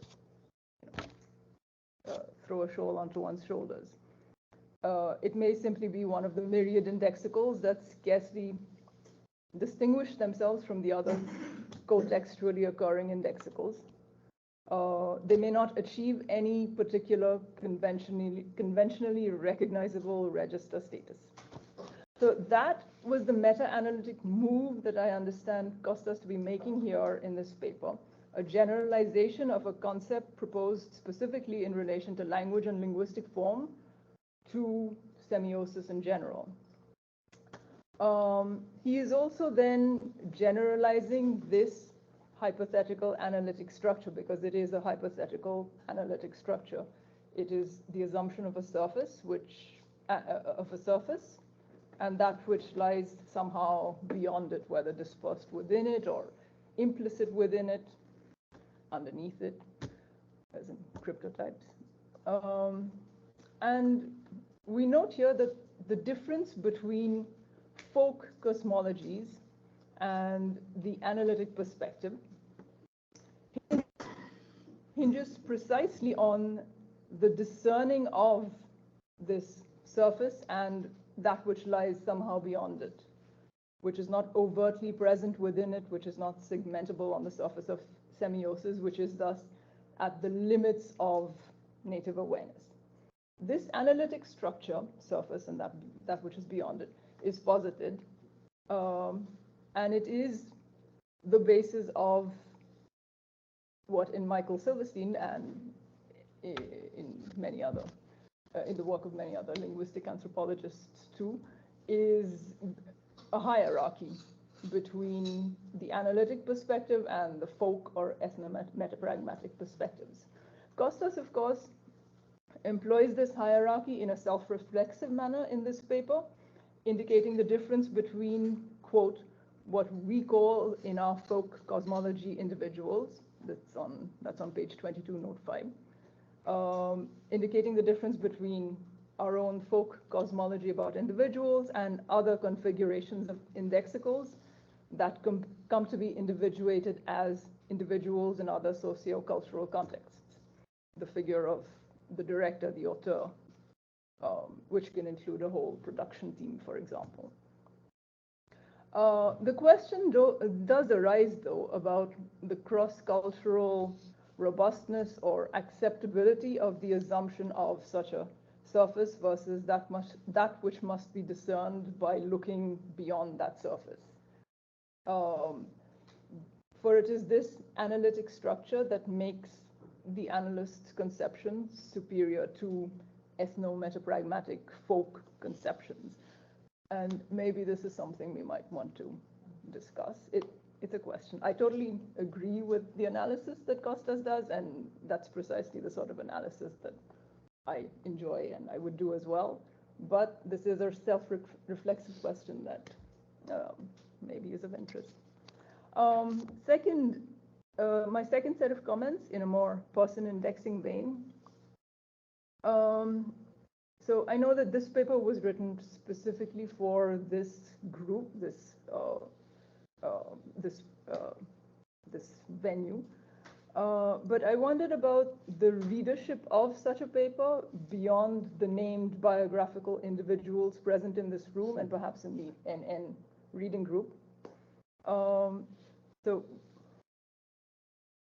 we observe in the paper various indexicals that could over time become rigid indexicals, pointing to Costas's oeuvre as a linguistic anthropologist. My concept. At this point, though, a number of these terms have not yet achieved such rigidification and can therefore, I imagine, be somewhat confusing to some readers. The reason for this confusion is, of course, that Costas is here attempting to dialogically invoke two distinct sets of discourse, namely that of linguistic anthropology on the one hand, and that of Paris School semiotics on the other. And each has its own theorization, its own architectonics of theory, its own terms. Oftentimes you have the same terms with completely different meanings.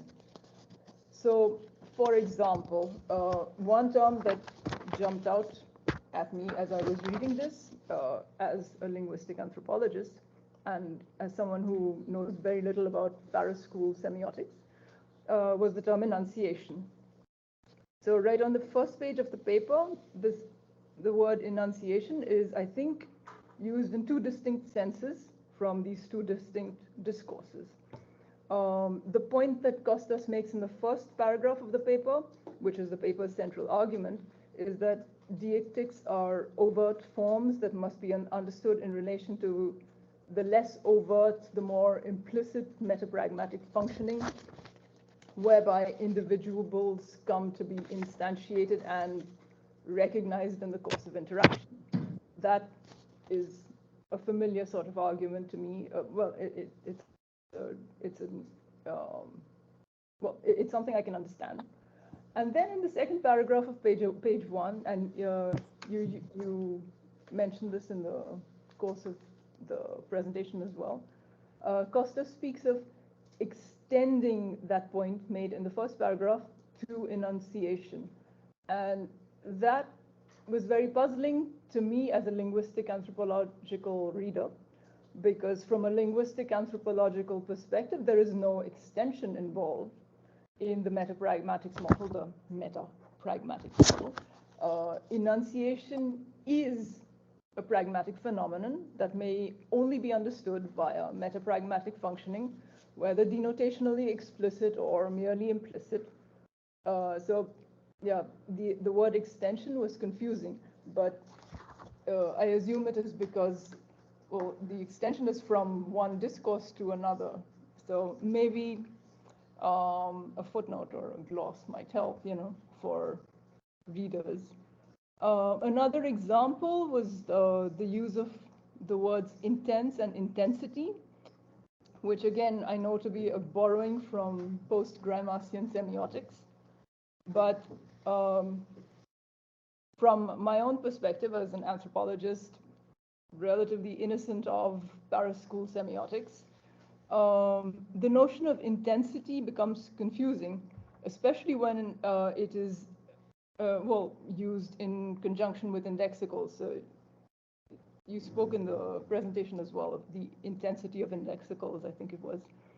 And in the paper, you have density and you have intensity. And on page 26, note 34, for example, you have this formulation intense/dense, which makes it look like the two are somehow equivalent or something. Now, the density of co-occurring indexicals present in some configuration is readily comprehensible to linguistic anthropologists. It is an implicit metapragmatic functioning, but the intensity of indexicals is harder to understand. From a purely linguistic anthropological perspective, one would associate intensity with notions of ideology, probably, or ideological work. So thinking ahead to the paper that's going to be published based on this, I would suggest a bit more attention perhaps paid to the referential function of language as well, and maybe a couple of glosses or explanation of terms that are used in both discourses that would, help the reader. It would help the reader along until those terms and expressions become rigid indexicals in their own right, pointing to Costas's over. Empty signifiers will be. So thank you. Thank you. I'm going to go back there. Stay here. On ouvre le débat, puis après une pause. Voilà, on ouvre le débat, on fait une pause, et après on continue le débat. Donc, s'il y a... Oui. Un peu le... C'est possible de parler dans sa langue? Ça dépend de la chose. Intercompréhension, chacun parle dans sa langue, y compris dans la langue de l'autre. Ta langue étant le français. J'ai trouvé particulièrement intéressant la relation établie entre le concept de registre et la déixis. Je crois que c'est une piste très forte qui n'a pas, à ma connaissance, été développée à présent en sémiotique ou même je connais de l'analyse du discours. Cette relation entre le registre et la déixis avec ses différentes implications, une déixis élargie jusqu'à la lexicalité et cette dimension-là. Donc je vais faire juste un rappel. J'ai eu l'occasion, il y a de nombreuses années, de travailler au ministère de l'Éducation nationale française dans une petite équipe pour rédiger les programmes de français pour le collège et le lycée pendant 6 ans. On a écrit les programmes pour les millions d'élèves français. Et c'était tout début des années 2000. Et je travaillais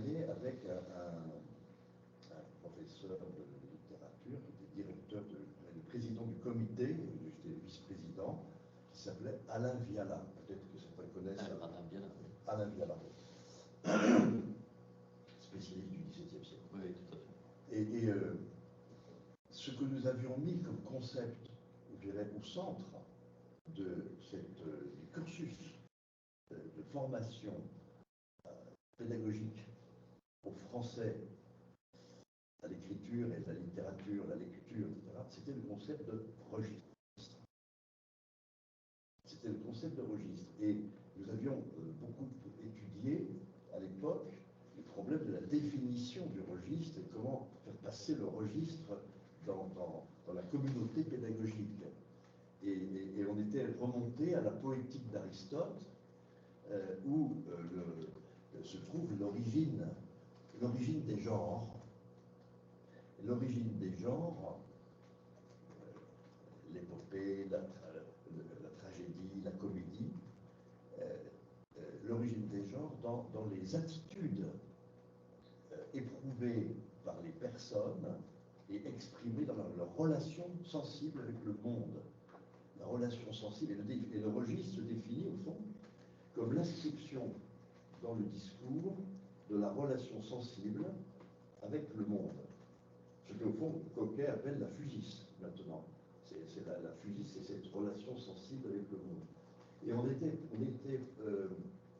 développé ce concept de registre à la fois sur le plan de la manifestation individuelle de cette relation sensible avec le monde et de la relation collective instituée de cette relation sensible avec le monde dans les registres, dans les codifications sociales du registre. Ça donnait, au fond, la relation entre la dimension idiolectale et la dimension sociolectale. Et le passage, au fond, se faisait de la dimension idiolectale, c'est-à-dire le registre, comme on le voit, le registre au sens de registre soutenu, registre vulgaire, registre populaire, enfin, ce que tu nous as montré, et la dimension sociolectale, c'est-à-dire la codification qui arrive au genre. Et on avait établi 3 niveaux de codification du registre sur le plan sociolectal, qui était la codification de l'affect. La codification de l'affect avec le registre épique, le registre tragique, le registre comique, le registre pathétique, lyrique. La codification de la représentation avec le registre réaliste, le registre fantastique, le registre merveilleux, la représentation du monde, le registre surréaliste, et la codification de l'argumentation avec le registre didactique, le registre polémique, le registre ironique. Et toute l'idée, c'est de monter, d'avoir une liaison progressive vers la construction des genres. C'est-à-dire l'idée que les genres littéraires, la tragédie, la comédie, le drame, etc., sont des sédimentations de registres, des coagulations par la praxis énonciative de registres de discours.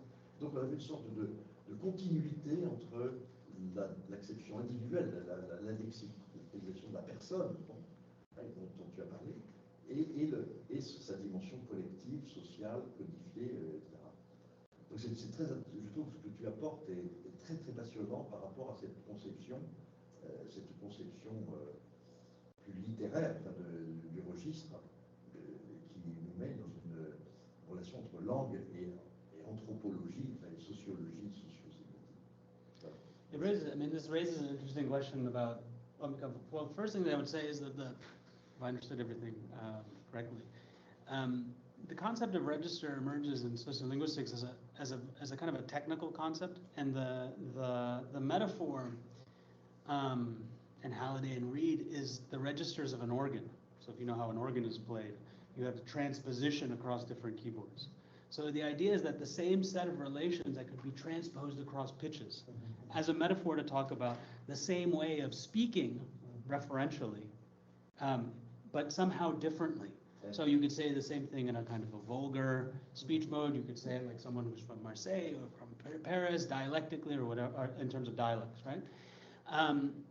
And so the question is, what kind of collective social formation is that? The discerning of such kinds of difference across some kind of commitment to the idea of some sameness. Now, as it turns out, cannabis sativa and method, or odiferous and loud, actually they're not synonyms of each other. I mean, you can't say the same thing in different ways. And the way in which the ideological models of register formation, registers understand it. So they're already, the concept of register, I mean, the two things to say, I think, that what you're saying makes me think, on the one hand, they're cultural formations. So the linguist project of just going around and seeing, this was Halliday's project, in this context, how do they speak? What's the correlation? In that context, we go and how they speak. It misses the point that they're cultural models of how we hear variation on the one hand. But, okay, so there's that, and they're based on a certain kind of commitment to what language is. And language has a certain function to talk about things, and people talk about things in different ways, but they say the same things, right? So I could have given this whole talk presumably in some other register, right? The question between, okay, so in that sense, it's a kind of a technical concept, but it's a technical concept to talk about local conceptions that people have about language, about their language. Now, if we look at how is it that people talk about register phenomena in English, they don't use the term register, right? And it's not an everyday term. You don't say, you know. But in fact, it was not accepted. I didn't. Je me souviens, dans mon université à Paris 8, j'ai entré à Paris 8 en l'an 2000, mes collègues du département de littérature se moquaient des programmes de français qui avaient été fabriqués, le concept de registre. Well, I was going to say, register. De la notion de registre. Register is part of a particular register, academic register. So educated people might talk about standard register, but other people say talk proper. I mean, talk proper would be a way to say, for example. Right. It's a strategic concept. Now, the relationship between register and genre, I'm very interested in, or register and style, but things start to get, for me, very complicated because genre and style are part of everyday speech. So there's a technical concept of genre that we might try to draw out, but the boundaries of those kinds of phenomena, they're very similar in certain ways. Like, what's the difference? And what's the other thing that I find interesting, and maybe I'll just stop so I don't speak too much, is that sometimes genre, okay, so the technical notion of register that I'm trying to develop here is trying to think about a certain kind of indexical pointing relationship that certain signs come to have conventionally. And it's a kind of a pointing relationship that points to some aspect of the context of their use, like certain speakers speak in this way, certain situations we should speak in this way. So they're non-referential in the sense that they don't contribute referential meaning. They don't change the propositional meaning. Really, they point to you, let's say, as a type of person. Right? The way you pronounce your vowels says something about where you come from, what profession you're in, whatever. Now, as it turns out, the question of what are all of the types of signs that can bear that kind of indexical value? Just let's take the notion from Hitchcock, for example.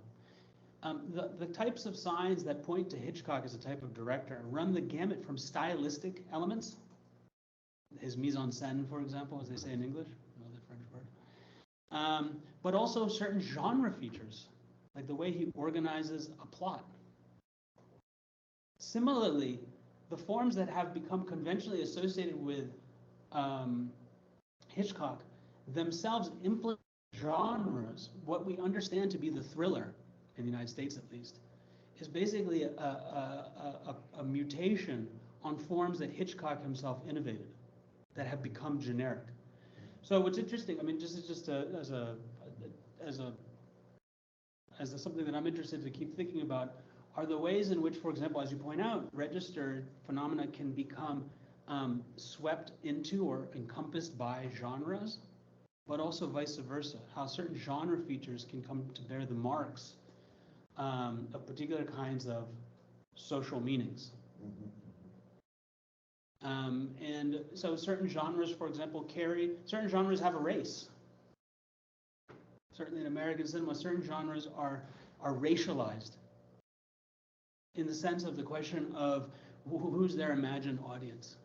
They can have an age. A cartoon has an age, not because it denotes age in its plot, but because it carries some kind of indexical value that points to the type of spectator, for example. Movies have a nationality, not because French movies are French, not because they speak about French in the plot, but because they have some kind of quality to them that seems to point to, you might say, a kind of nationalized enunciation. So the question is, do you see the point? So that like the way in which these kinds of things get configured can be quite complex, and one of them can turn into the other, but can also reverse. So I would say that the problem isn't to try to find a stratification of levels, but to try to discern a set of dimensions of process that are happening at the same level, because it's not as if genres are above registers and styles are below registers or something, or the reverse, because at one and the same time, genre features can start to take on elements of registers, and register features can become like genres, and vice versa, if you see what I mean. There's a question about what you're saying now. What's the difference between what place for connotation, the concept of connotation in front of register? I think connotation is not a technical concept much used in the kind of communities of practice. It's the same, but in that connotation, in the sense of like from Barth, the idea of it's a second order that built off of denotation. So in that sense, you would, I think, kinds of technical terms we've been using here, we would say that it's a kind of a non-referential indexical function that rides on top of, in fact, the referential function of language. But the problem with that view is that connotation has to be defined in terms in relationship to the problem of denotation, but most of semiosis is not denotative. So do you see that? So the problem is that connotations is a subclass of a much wider phenomenon. And to talk about connotation always brings us back to the problem of denotation in language, which I think is probably going down the wrong path potentially. I've taken many notes because I really love your paper in the written form, but also in the oral form. That was absolutely astonishing, clarity and complexity at the same time. So the first note is that perhaps I could retitle my talk as the pothead botanist. But out of joke, the first question is about this mixing of registers. Whether of course there are many, let's say, meaning effects that originate from mixing, irony, for instance, but whether it is not a somehow a linguistic ideology or a semiotic ideology itself, the fact of thinking that the mixing comes after somehow. Right. And that relates also to the fact that I noticed that there was a multitude of musical terms in your talk, in your beautiful text. There is resonance, which is very important, register, as you mentioned. There is polyphony, maybe harmony at some time, but I'm not sure. And that too, there seems to be the idea that harmony comes first, and that noise and cacophony are just an exception. So is that a normative line, like running across all these discourse about registers and registers? Yeah. I mean, the voice that's behind a lot of this discussion in linguistic anthropology and register is Bakhtin. So, the idea that, and specifically, his essay on speech genres and the like, and of course, there's lots of these kinds of metaphors also in Bakhtin, right? Yeah. Polyphony and the like. So, and of course, for Bakhtin, the writings that are important on voicing and the novel are the ones where he does a number of things. One is, for example, critique a certain kind of linguistics. That, he doesn't call out to Saussure, but a certain kind of structuralism, to make the point that there's not just centripetal forces, right? But rather that the field of language is not just heteroglossic, right, and centrifugal, constantly kind of pushing out into variation and difference, but is also within the word polyphonic. That is to say that the heteroglossia of the sociolinguistic situation finds itself reproduced kind of fractally in the constant polyphony of speech, the dialogic quality of speech. So I would say if the charge was that that there's a kind of normativity behind this analysis, I would hope not, because that would not be the intention. Maybe there's something about the writing that, or the attempt to try to clarify something that purifies it. But really, the point is exactly what you're saying: is that the default condition is constant differentiation and variation. I mean, that's the position that I would start from. And then the interesting question becomes then, why is there any order at all? Right? Why is it that we feel, in fact, that social life has a coherence, discursively has a coherence? That the thing I just said has anything to do with the thing that comes next. Which is empirically true, and right? we must explain it. So I think actually we're probably more. I think social life often presents itself to us as coherent, but that's itself a kind of there's a retrodictive quantum temporality, if you like, by constantly kind of recouping that life is is flowing, as it were, in a well-ordered way. So, okay, so that's the first thing. The second thing I would say is, again, like, and this kind of goes to something that Ormula was saying, there's a kind of an uncomfortable dance that's going on, because on the one hand, register is a technical concept to try to talk about ideological sensibilities that are not necessarily those of the analyst. So for me,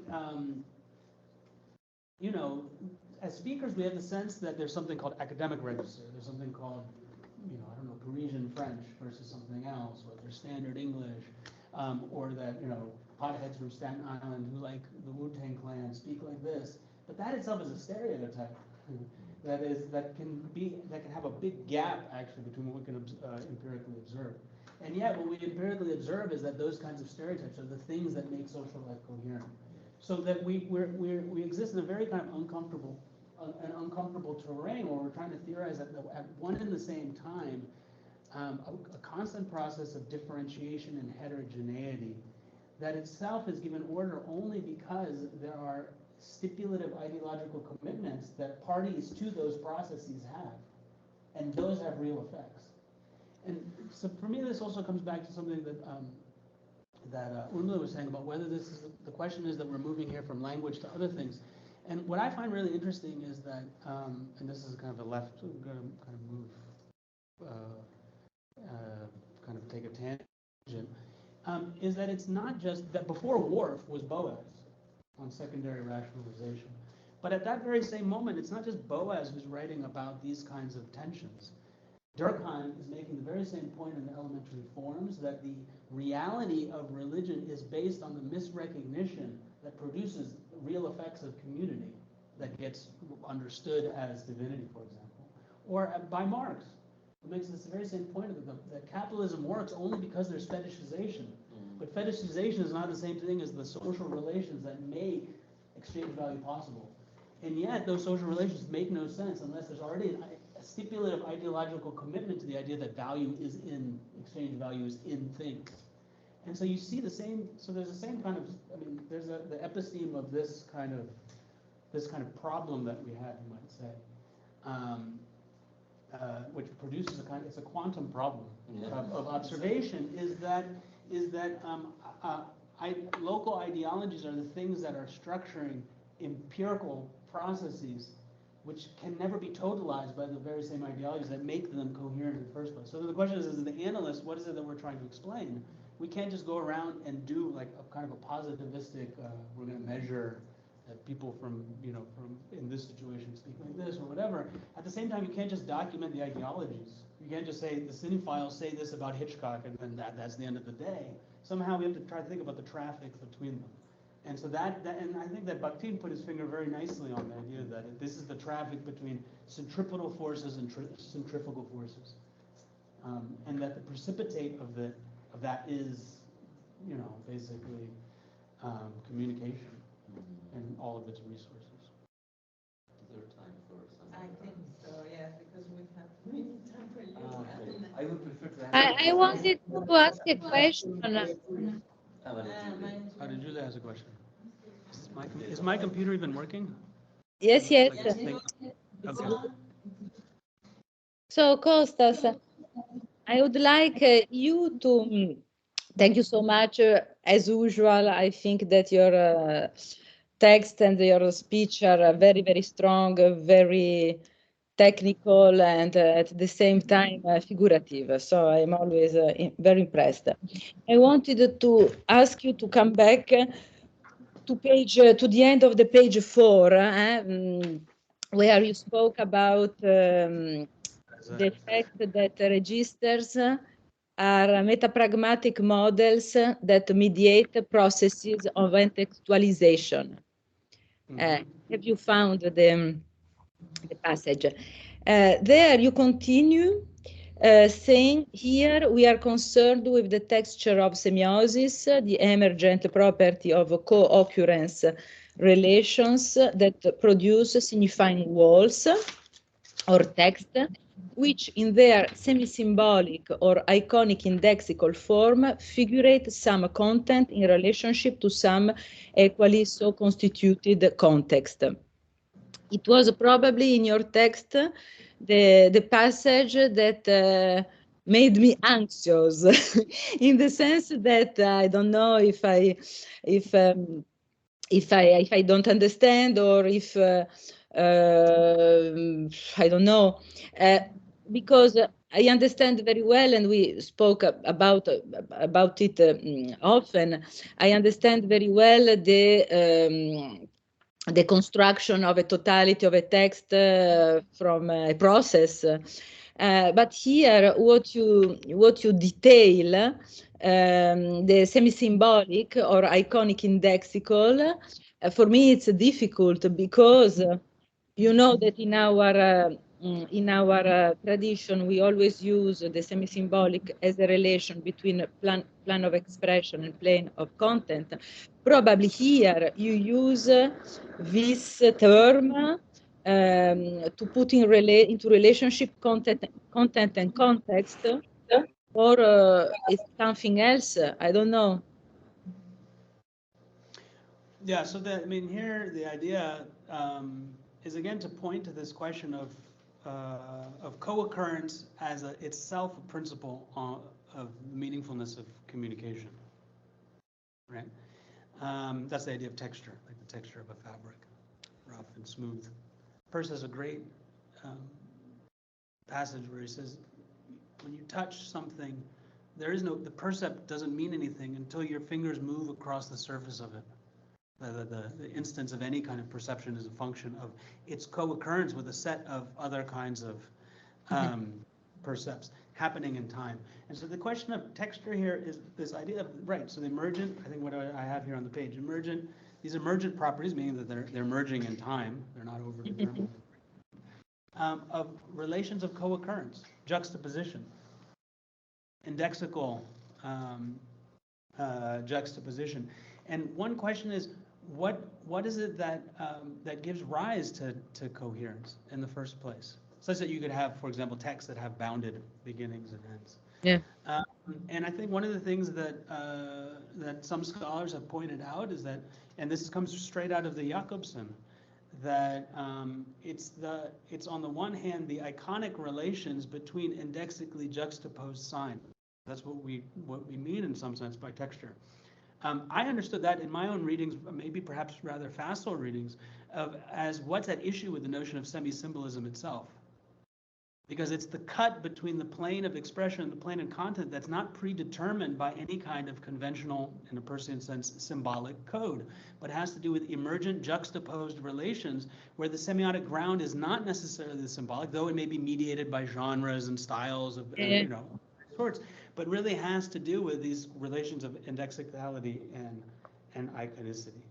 And that, on the one hand, that cuts, you might say, as you said, the plane of expression to the plane of content, but it's also the very condition on how we unitize discourse, and that's the problem of contextualization.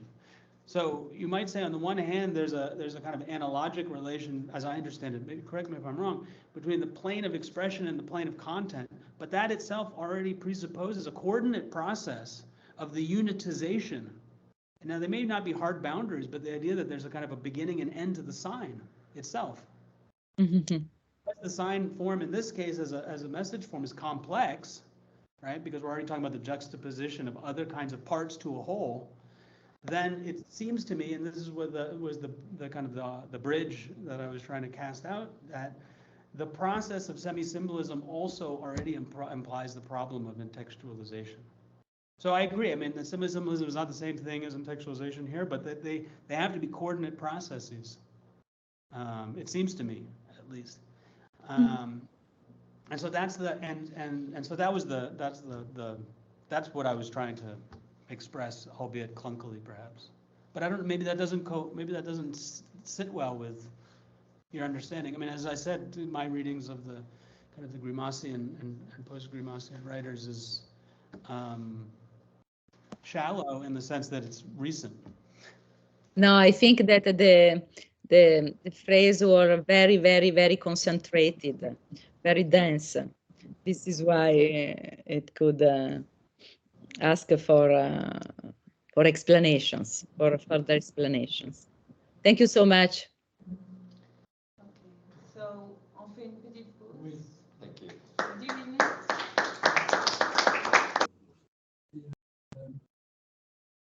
Donc, Massimo, quand tu veux. Oui, alors je vais préparer ce texte en anglais, mais on m'a dit que en fait, c'est mieux que je parle en français. Donc, je préparais ce matin une traduction en français assez hâtive, et vous m'excuserez si il y aura des imperfections. Mais tout d'abord, je voudrais... Juste une question pour savoir si à distance, ils s'entendent bien. Est-ce que vous entendez bien quand Massimo Leone parle? Oui, oui. Personne ne répond. Non. Parfaitement bien. Est-ce que vous entendez? Je suis de la bonne... Oui, ah oui, oui. parce que j'utilisais Teams par une autre réunion avant. Oui, Voilà. Ah d'accord, très bien, très bien. Alors je remercie d'abord, bien sûr, Maria Giulia, et Juan Alonso, et Cécile Canut, et Costas pour me faire l'honneur de partager cette discussion, ainsi que les institutions qui ont d'organiser cette rencontre, l'Université de Liège, la FNRS, l'Université de Paris Cité et Philippe-Paul. Alors, je vous donne d'abord un aperçu de mon parcours qui va être fortement résumé par rapport à la version écrite. Je vous présenterai une analyse de la Deixis croisant les cadres linguistiques et sémiotiques traditionnels avec des perspectives théoriques quantiques. Si j'avais su que j'aurais dû parler en français, j'aurais utilisé l'homophonie de la langue française. Et donc, les titres, ça aurait été de la sémiotique kantienne à la sémiotique quantique. On commencera par redéfinir la deixis comme une encre flottante, symbolisant son essence dynamique et sensible au contexte. Et cette réconceptualisation va servir de base à la remise en question de l'approche dichotomique qui prévaut dans les études sur la deixis en faveur d'un modèle nuancé basé plutôt sur le spectre de Marx. L'article que j'ai écrit en anglais, que je vous présente ici, critique donc la dépendance conventionnelle à l'égard de l'espace cartésien pour l'analyse déictique et préconise un changement de paradigme vers des modèles non linéaires et multidimensionnels qui reflètent plus précisément la complexité des significations déictiques. La discussion passera ensuite à une exploration des registres d'indexation de Costas, donc costasien, voilà, ça existe déjà en français, et soulignant leur rôle essentiel dans l'interprétation et la navigation dans des contextes sociaux complexes. Élargissant les champs d'analyse au-delà des frontières linguistiques, j'explorerai l'application de la Deixis dans les domaines visuels, musicaux et stylistiques. Cette vision plus large soulignera le rôle central du contexte, de la formation du sens à travers diverses formes de communication. Je vais incorporer, un peu en m'amusant, disons, des épiphanies personnelles dans mon récit théorique, des épiphanies permettant d'élucider l'interaction complexe des influences culturelles, idéologiques et individuelles dans la Deixis. Je vais aligner les complexités de la Deixis sur les principes de la théorie de l'information quantique, ce qui constitue à présent l'un de mes sujets de recherche. En fait, ce n'est pas que je suis devenu fou et je commençais à étudier la physique quantique, c'est que je travaille dans un centre de recherche à Trento, en Italie, que je dirige et qui s'occupe de religion et d'éthique, mais c'est au sein d'une fondation qui a plusieurs centres scientifiques à l'intérieur. L'un de ces centres scientifiques s'occupe de la production des senseurs qui utilisent aussi de la physique quantique. Donc, c'est un échange avec mes collègues, disons, à l'intérieur de la fondation qui m'a amené aussi à jeter un coup d'œil sur surtout la nouvelle computation quantique, hein, la façon dont la physique quantique et la théorie quantique est utilisée maintenant pour la création des nouvelles formes de computation, des nouveaux systèmes computationnels. Donc, je vais me référer à des concepts typiques de la computation quantique, la sphère des blocs et la fibration de Hopf, qui, à mon avis, pourraient être utilisés pour des représentations conceptuelles et visuelles innovantes pour les interactions complexes au sein de l'interprétation culturelle de la sémiotique. Alors, voilà, pour vous expliquer un peu le noyau central de ma proposition. Et on a utilisé pas mal de diagrammes en sémiotique, mais ces diagrammes ont utilisé deux dimensions. C'est des diagrammes bidimensionnels. Au plus, on a utilisé trois dimensions. Alors, trois dimensions sont vraiment très pauvres pour visualiser, représenter et donner forme visuelle à la complexité des relations qui caractérisent l'essence, dans les langages. Alors, moi, je crois qu'on a maintenant la chance d'avoir à disposition des formes topologiques et diagrammatiques très complexes, bien sûr, mais dont disons, le but essentiel, c'est exactement celui de donner une forme visuelle plus ou moins intelligible à la complexité, et notamment à une complexité très poussée jusqu'à l'indétermination, qui est la complexité quantique, hein. Donc, pourquoi pas se référer à ce type de nouvelle topologie. Et alors, si j'aurai le temps de me pousser jusqu'à la fin de mon discours, il se terminera par une contemplation du potentiel de transformation de l'informatique quantique pour faire progresser notre compréhension de la communication humaine et de l'expression culturelle, annonçant ainsi une nouvelle frontière dans le domaine interdisciplinaire des sciences humaines quantiques. Donc l'idée, c'est d'utiliser la computation quantique non seulement comme une métaphore, mais de l'utiliser comme un instrument. C'est-à-dire, on a des humanités numériques maintenant, digital humanities, dans lesquelles on utilise de plus en plus l'intelligence artificielle. Par exemple, dans mon projet de recherche sur les visages, on utilise aussi l'intelligence artificielle. Mais l'intelligence artificielle actuelle est une intelligence artificielle foncièrement binaire. Donc, elle projette ce binarisme sur tout ce qui est étudié, sur tout ce qui est modélisé par les truchements de cette intelligence computationnelle.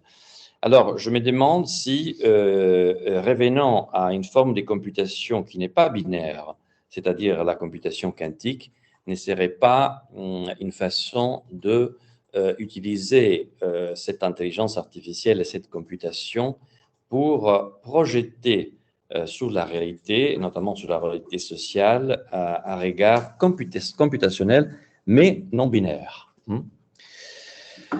Alors, je commence par une citation de Niels Bohr, qui est l'un des pères de la physique quantique, qui se rencontre dans un ouvrage de mémoire, en fait, de Werner Heisenberg. C'est une citation d'une communication orale. Niels Bohr disait « Il faut bien comprendre qu'en ce qui concerne les atomes, le langage ne peut être utilisé que comme de la poésie. Le poète, lui aussi, ne se préoccupe pas tant de décrire des faits que de créer des images et d'établir des connexions mentales. » C'est Niels Bohr. Alors, une encre flottante, ça c'est un hommage aussi aux capacités de navigation de Denis Bertrand, donc qui est un grand expert de voile.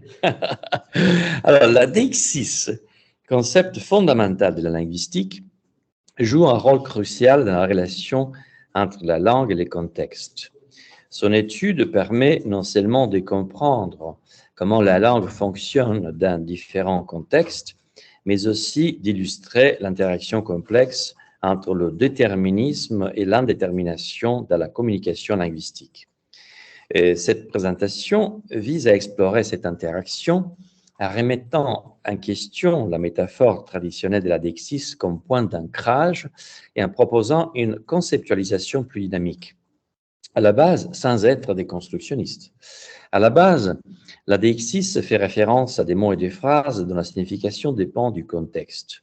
Ce mécanisme linguistique englobe des types de deixis personnels, spatiaux, temporels, discursifs et sociaux.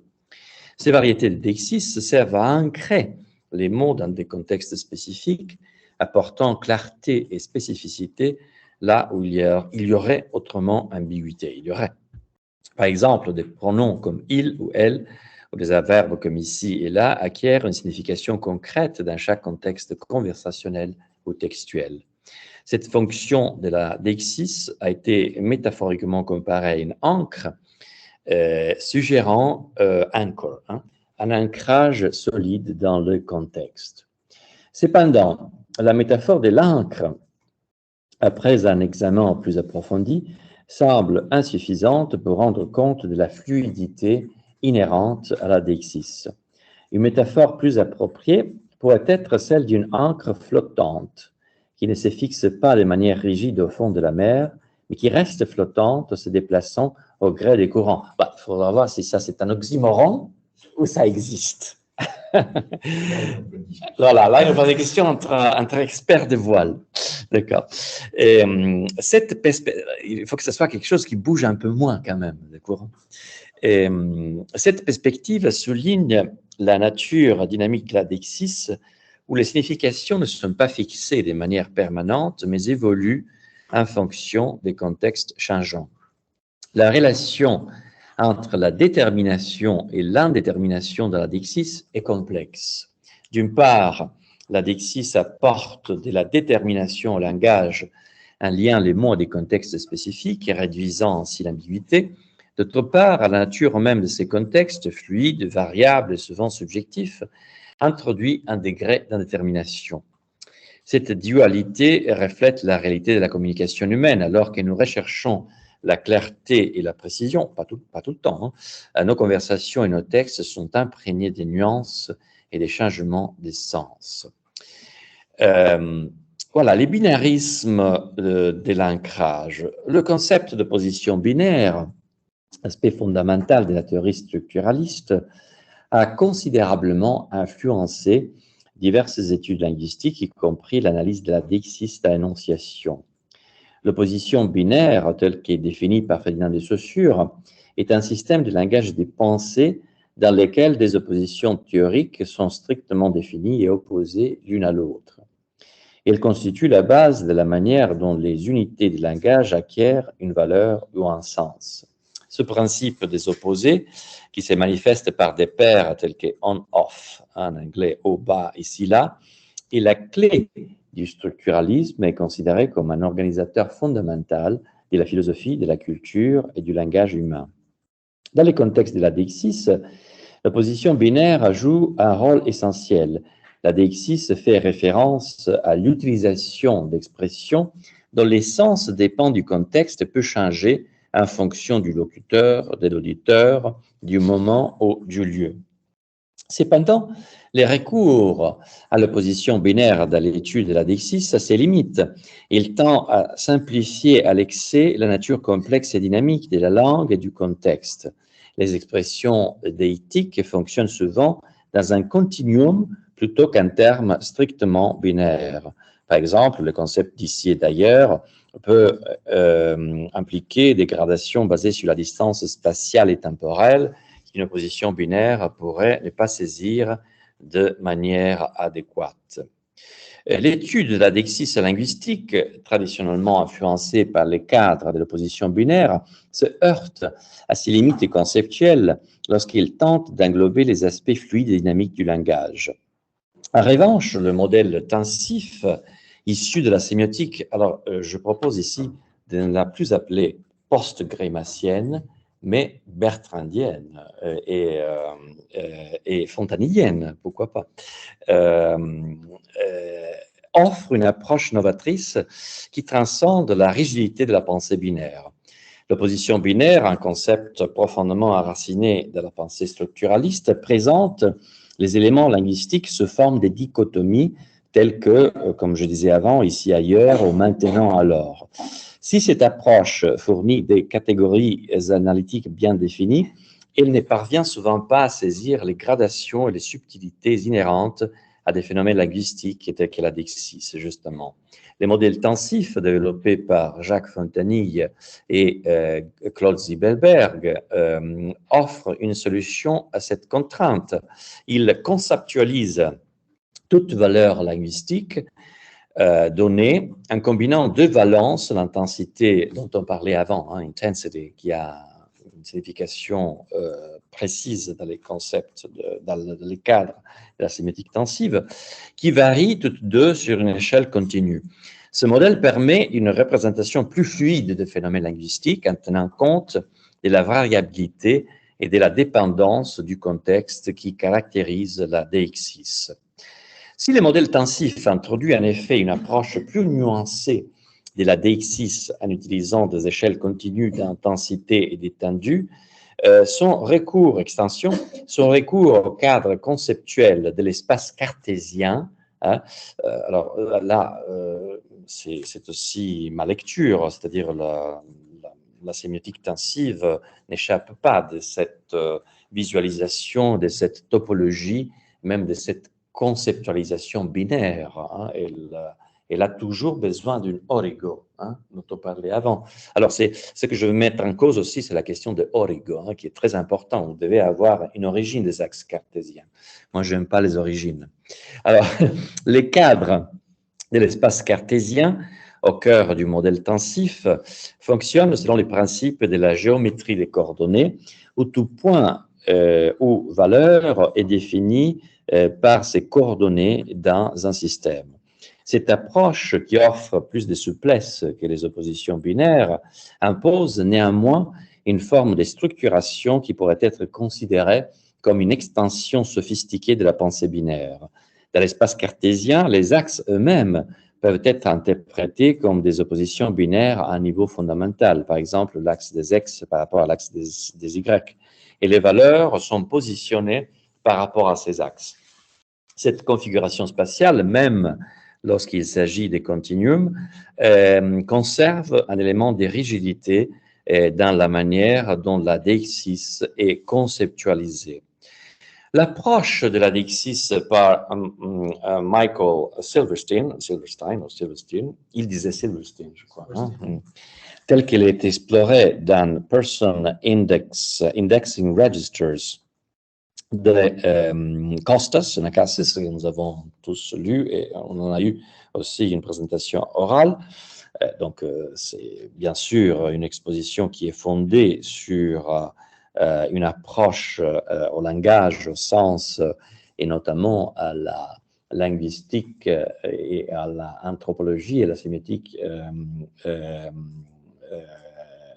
silversteinienne, qui développe ensuite des parcours très originels. Il n'y a pas le concept de Person Indexing Register dans Silverstein, hein, c'est bien clair, c'est une invention de Costas, hein, et offre une nouvelle perspective sur les complexités de la deixis dans l'énonciation.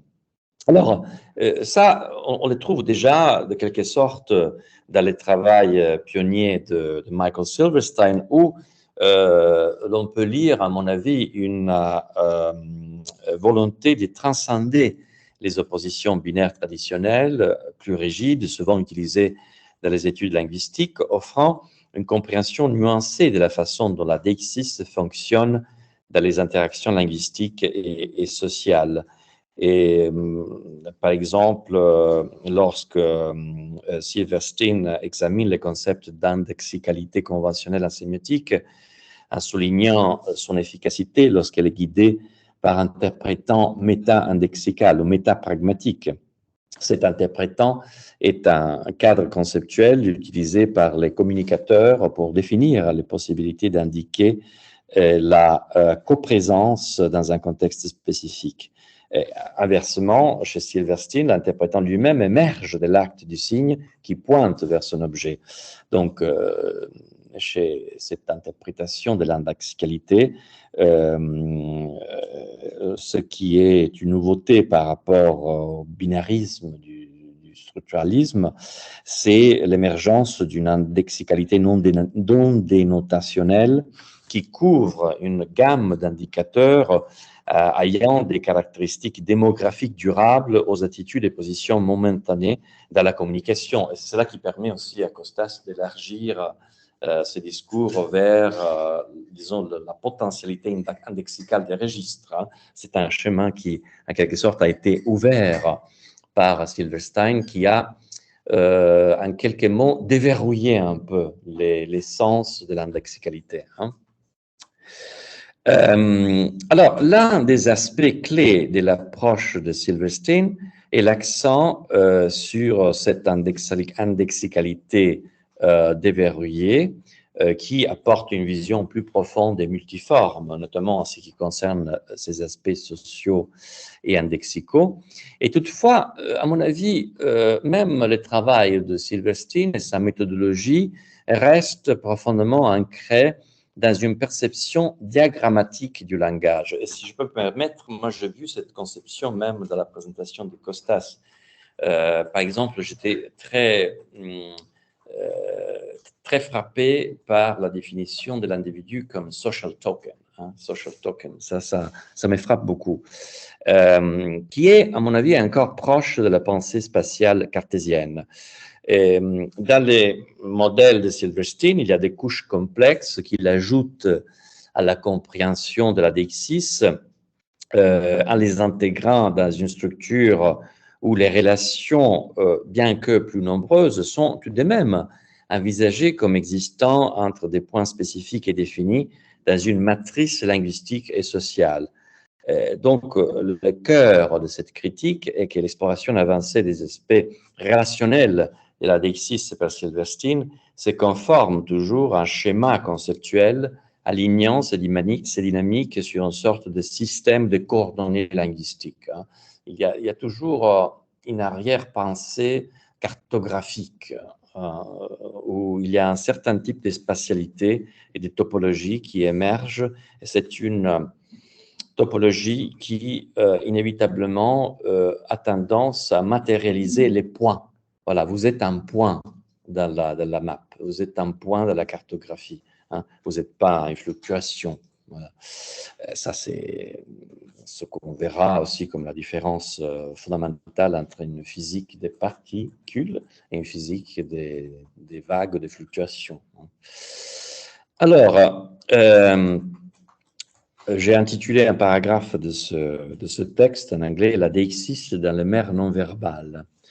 Parce que, à mon avis, ce qui a fait bousculer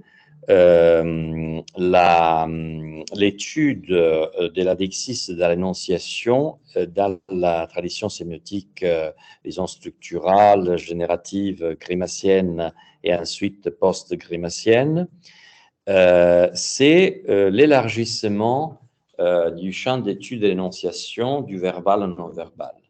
Donc, c'est à cause du fait qu'on a dû adapter ce concept d'énonciation à l'étude de l'image, à l'étude de la musique, à l'étude de la mode, etc., qu'en fait, on a un peu dû déraciner ce concept. Bon, d'un côté, peut-être, on l'a dilué, comme on disait avant, et de l'autre côté, on a dû tout de même le déraciner de cette conception foncièrement cartésienne du sens.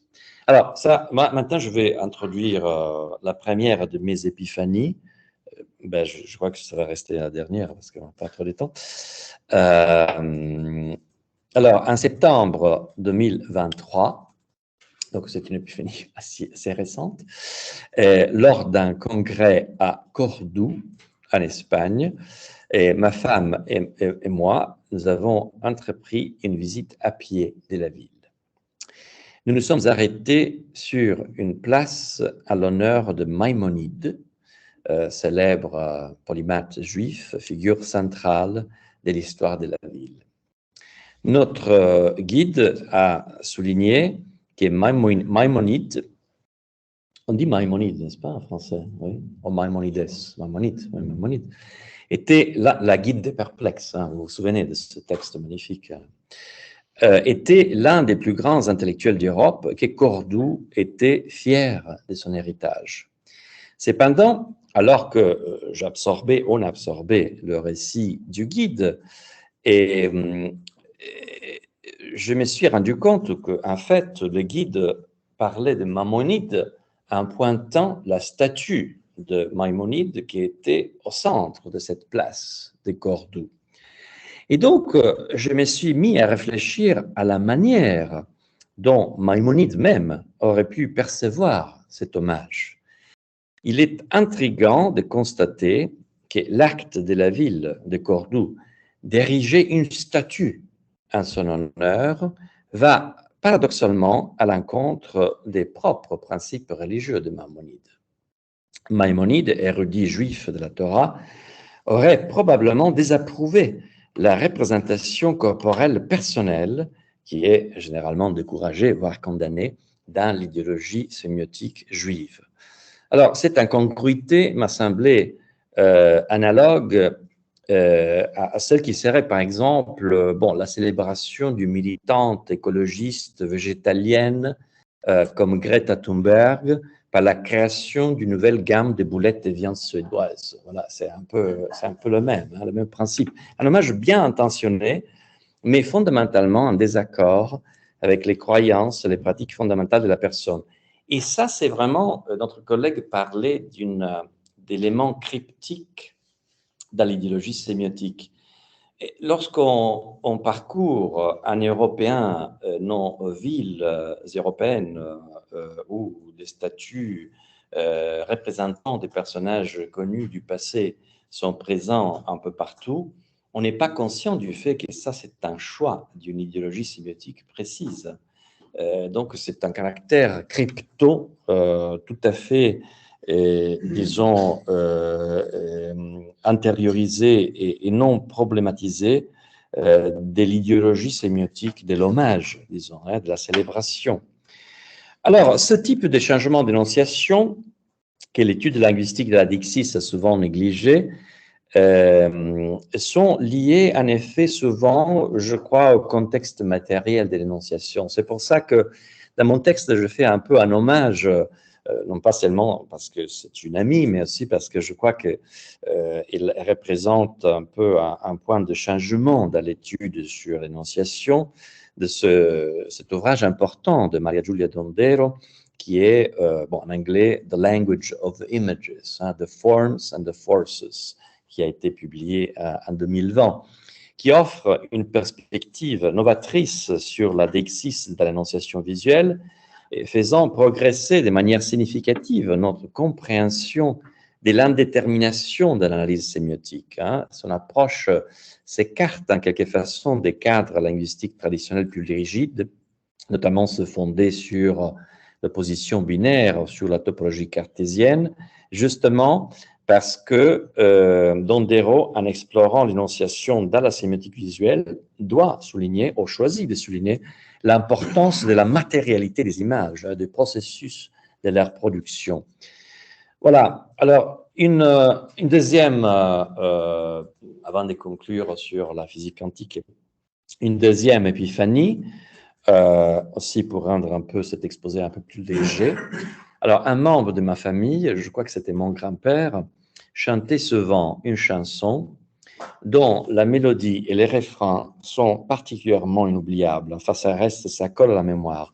Cette chanson, Mathilda, me vient spontanément à l'esprit et c'est suffisamment mémorable pour rester dans la mémoire musicale. Mathilda est une chanson calypso bien connue, dont la paternité fait l'objet d'une certaine controverse.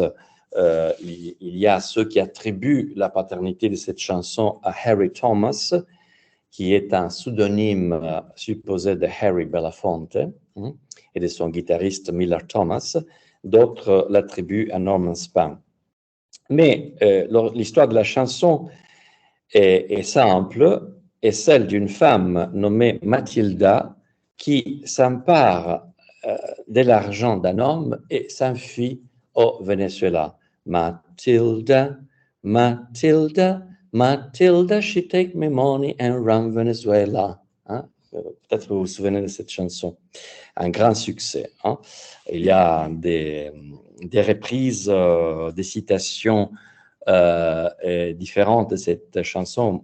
Moi, j'aime beaucoup en fait, c'est une reprise auto-ironique d'Alan Sherman, enregistrée en 1962 dans l'album My Song the Folk Singer. C'était un chanteur et un compositeur juif qui avait créé la version « Oh, Mazelda, Mazelda, Mazelda ». Elle a pris l'argent et s'est enfuie avec les tailleurs. C'était la version juive de Mathilde. Alors, et avec une auto-ironie poussée et pas politiquement correcte. Alors, pendant des années, j'ai chanté Mathilda avec des involtures, sans en approfondir les paroles, jusqu'à ce qu'un moment de profonde prise de conscience a transformé pour moi la compréhension de cette chanson. Cette révélation s'est produite alors que je me dirigeais à Turin, où j'habite, vers un restaurant vénézuélien appelé The Caribbean Bistro. Ça, c'est déjà quelque chose d'intéressant. Il ne s'appelle pas The Venezuelan Bistro, c'est The Caribbean Bistro. De l'intention d'acheter des golfeaditos, c'est une version vénézuélienne des roulés à cannelle. Le restaurant était fermé, alors je commençais d'écouter une playlist sur Spotify qui incluait Mathilda de Harry Belafonte. C'était quelque chose qui m'a été proposé au hasard, peut-être un souvenir de son décès, du décès de Harry Belafonte en 2023. Alors, devant le restaurant fermé, la chanson a résonné différemment à moi. Elle a suscité une réflexion un peu fantaisiste. La chanson pourrait-elle laisser entendre que Mathilde, une Vénézuélienne, s'est enfuie de manière trompeuse dans son pays avec la fortune d'un homme? Alors, cela m'a amené à envoyer un message assez léger à ma femme, qui est également vénézuélienne, et évoquant la nécessité de redorer l'image des femmes de son pays, souvent écornées par des stéréotypes, comme celui perpétué par cette chanson. Mais cette interprétation, à moi, a rapidement été remise en question lorsque ma femme, qui ne connaissait pas la chanson, l'a identifiée comme un calypso, c'est-à-dire un genre riche, un récit similaire au Venezuela, typiquement associé à l'île de Trinidad. Et l'île de Trinidad, berceau du calypso, se trouve à proximité du Venezuela, quoique maintenant les voyages entre les deux pays sont très difficiles. Et cette révélation a un peu changé ma perspective, révélant que la chanson était en effet un nœud des stéréotypes culturels impliquant non seulement les États-Unis et le Venezuela, mais soulignant également les relations caribéennes nuancées entre le Venezuela et la Trinité. Donc, j'aurais voulu parler de ça avec Bertrand Masquelier, qui est le grand spécialiste de la Trinidad et du calypso à Trinidad, et aussi, disons, de la composante pragmatique qui est indispensable pour entendre l'essence du calypso. Mais bon, il n'est pas là, on aura, j'espère, une autre occasion pour en parler. Je saute la troisième épiphanie parce qu'on n'en a pas le temps. Et alors, la formalisation des trois épiphanies, vous avez entendu deux des trois épiphanies d'essence décrites dans ce texte, nécessite une approche qui englobe l'interaction complexe des réalisations culturelles, idéologiques et personnelles qu'elles représentent chacune. En ce qui concerne le paradoxe idéologique de l'hommage à Maïmonide, cette prise de conscience peut être formalisée comme une exploration des complexités et des contradictions de l'hommage à travers les frontières culturelles et religieuses. La statue de Maïmonide, figure juive vénérée à Cordoue en Espagne, devient un point focal pour comprendre l'interaction nuancée entre le respect, la représentation et la doctrine religieuse. En ce qui concerne l'épiphanie de la chanson Matilda, la deuxième épiphanie dont je vous ai parlé, cette expérience peut être formalisée comme une découverte des récits culturels stratifiés et des subtilités historiques ancrées dans les traditions musicales caribéennes. Il ne s'agit pas seulement d'une chanson, mais d'une porte d'entrée de la riche tapisserie de l'histoire des îles des Caraïbes, des normes sociétales et des échanges interculturels. Je saute la réflexion sur la troisième épiphanie et je viens vers la partie finale de mon exposé. Relever les défis de saisir l'ambiguïté dans le métalangage sans succomber à des interprétations mystiques, irrationnelles ou romantiques de la Deixis de l'Enunciation est une tâche complexe. L'ambiguïté est un facteur inhérent et crucial du langage. Peut-être l'ambiguïté, c'est le langage, nécessitant une approche qui reconnaisse sa présence tout en comprenant comment la compréhension se produit au milieu de cette ambiguïté. En outre, les règles déictiques qui régissent l'incompréhension doivent être minutieusement décrites, expliquées et comprises. Alors, une solution potentielle à ces problèmes complexes réside dans l'exploration de modèles d'espace non cartésiens, de topologie non linéaire et des cartographies multidimensionnelles. L'adoption de ces modèles alternatifs peut fournir une vision plus complète de la manière dont la Deixis opère dans les réseaux complexes de la langue. Le passage d'une compréhension binaire de la Deixis à une compréhension non binaire ressemble étrangement au passage de la théorie classique de l'information, qui est basée sur les bits, à la théorie quantique de l'information. Vous vous souvenez de Shannon Weaver, hein, c'était quand même une théorie qui a eu une importance radicale, par exemple, de la formalisation de Jacobson. À la théorie quantique de l'information qui tourne autour des qubits. Qubits, c'est l'équivalent de bits, mais de la computation quantique. Hein. Alors, cette analogie permet de mieux comprendre l'évolution de l'interprétation de l'information, que ce soit en linguistique ou dans le domaine de l'information quantique. Dans la théorie classique de l'information, le bit est l'unité fondamentale de l'information. Il est intrinsèquement binaire, représentant un état de 0 ou de 1. C'est ça qui toute la computation conventionnelle contemporaine marche. Cette nature binaire correspond à une vision traditionnelle de la Deixis où le contexte d'un énoncé ou d'une situation est souvent interprété de manière fixe et directe. Par exemple, des pronoms comme ici et là, maintenant, alors, sont compris dans un contexte binaire mutuellement exclusif. Cependant, avec l'avènement de l'informatique quantique, le concept de qubit introduit un changement de paradigme. Contrairement à un bit, un qubit peut exister non seulement dans des états correspondant aux bits classiques 0 et 1, mais aussi dans des superpositions de ces états. Cela signifie qu'un qubit peut représenter 0, 1, mais aussi n'importe quelle superposition quantique de ces états. Cette propriété de superposition fait écho à la compréhension non-binaire de la deixis, où l'essence des expressions deictiques peut exister dans un spectre d'états influencé par des facteurs contextuels subtils et complexes. Et je crois qu'il y a, je ne sais pas si plusieurs moments dans la vie, ou même la majorité des moments de la vie, dans lesquels on ne sait pas si on est un botaniste addict ou un addict botaniste. C'est-à-dire, if you are a botanist, a pothead botanist, or a botanist pothead. Hein. C'est difficile à trancher, peut-être on ne doit pas trancher.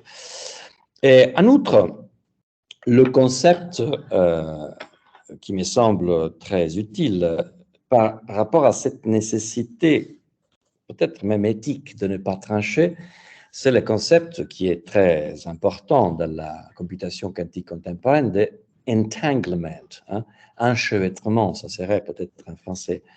Alors, les concepts d'enchevêtrement en mécanique quantique, où les qubits sont interconnectés de telle sorte que l'état d'un qubit influence instantanément l'état d'un autre, quelle que soit la distance. On fait maintenant des expériences en Chine, hein, des distances de milliers de kilomètres, où la modification des conditions de mensuration d'un qubit immédiatement donne lieu à un changement de l'état des conditions de mensuration d'un autre qubit qui est enchevêtré avec les premiers, mais à milliers de kilomètres de distance. C'est ça qui arrive, je crois, dans l'essence aussi. Influence instantanément l'état d'un autre, quelle que soit la distance, résonne avec les interdépendances complexes des significations contextuelles dans la deixis. En termes linguistiques, l'essence d'un mot ou d'une phrase peut être enchevêtrée avec son contexte, les changements d'un aspect affectant immédiatement et profondément l'autre. L'adoption d'un cadre quantique, en particulier les concepts des qubits, pour comprendre la deixis dans l'énonciation, transcende en effet un simple passage d'une sémiose discontinue à une sémiose continue, qui est ce qui s'est passé dans les passages à la sémiotique tensive. Là, ce que je propose va au-delà de la sémiotique tensive, c'est-à-dire il ne s'agit pas uniquement de passer du discret au continuel, du discontinuum au continuum, comme le propose la sémiotique tensive, ou même, d'un certain point de vue, la phanéroscopie hein, de Charles Sanders Peirce. Cette nouvelle perspective, au contraire, recadre fondamentalement notre compréhension de la non-contradiction et traditionnellement une pierre angulaire de la logique classique, en la situant dans un spectre plus large d'états probables caractéristiques de la théorie quantique, où foncièrement la non-contradiction, c'est une autre probabilité. Voilà. Alors, je termine sur des propositions plus ponctuelles du point de vue des outils qu'on pourrait utiliser pour ce type de formalisation. Alors, l'un de ces outils est par exemple la sphère de Borch. La sphère de Borch, nommée d'après les physiciens Félix Bloch, dans un article de 1946, qui est une représentation géométrique de l'espace d'état pur d'un système mécanique quantique à deux niveaux au qubit. Elle se présente sous la forme d'une sphère de deux unités où chaque point de la surface représente un état possible du système. Le pôle nord et sud de la sphère correspondent souvent aux vecteurs de base standard qui peuvent représenter des états distants tels que les états de spin-up et de spin-down d'un électron. Là, je ne vais pas entrer dans les détails trop techniques, mais si vous imaginez une sphère, identifier les polarités ou les pôles de la sphère, c'est tout à fait arbitraire. C'est-à-dire, on les identifie, ils sont là, ils représentent des valeurs discrètes, mais il n'y a aucune raison de distinguer entre les points qui représentent les pôles des autres points qui composent la sphère, hein, sur la surface de la sphère même. Donc, c'est comme ça que les points sur la surface de la sphère de Bloch correspondent à des états purs du système, tandis que les points intérieurs, à l'intérieur de la sphère, représentent les états mixtes.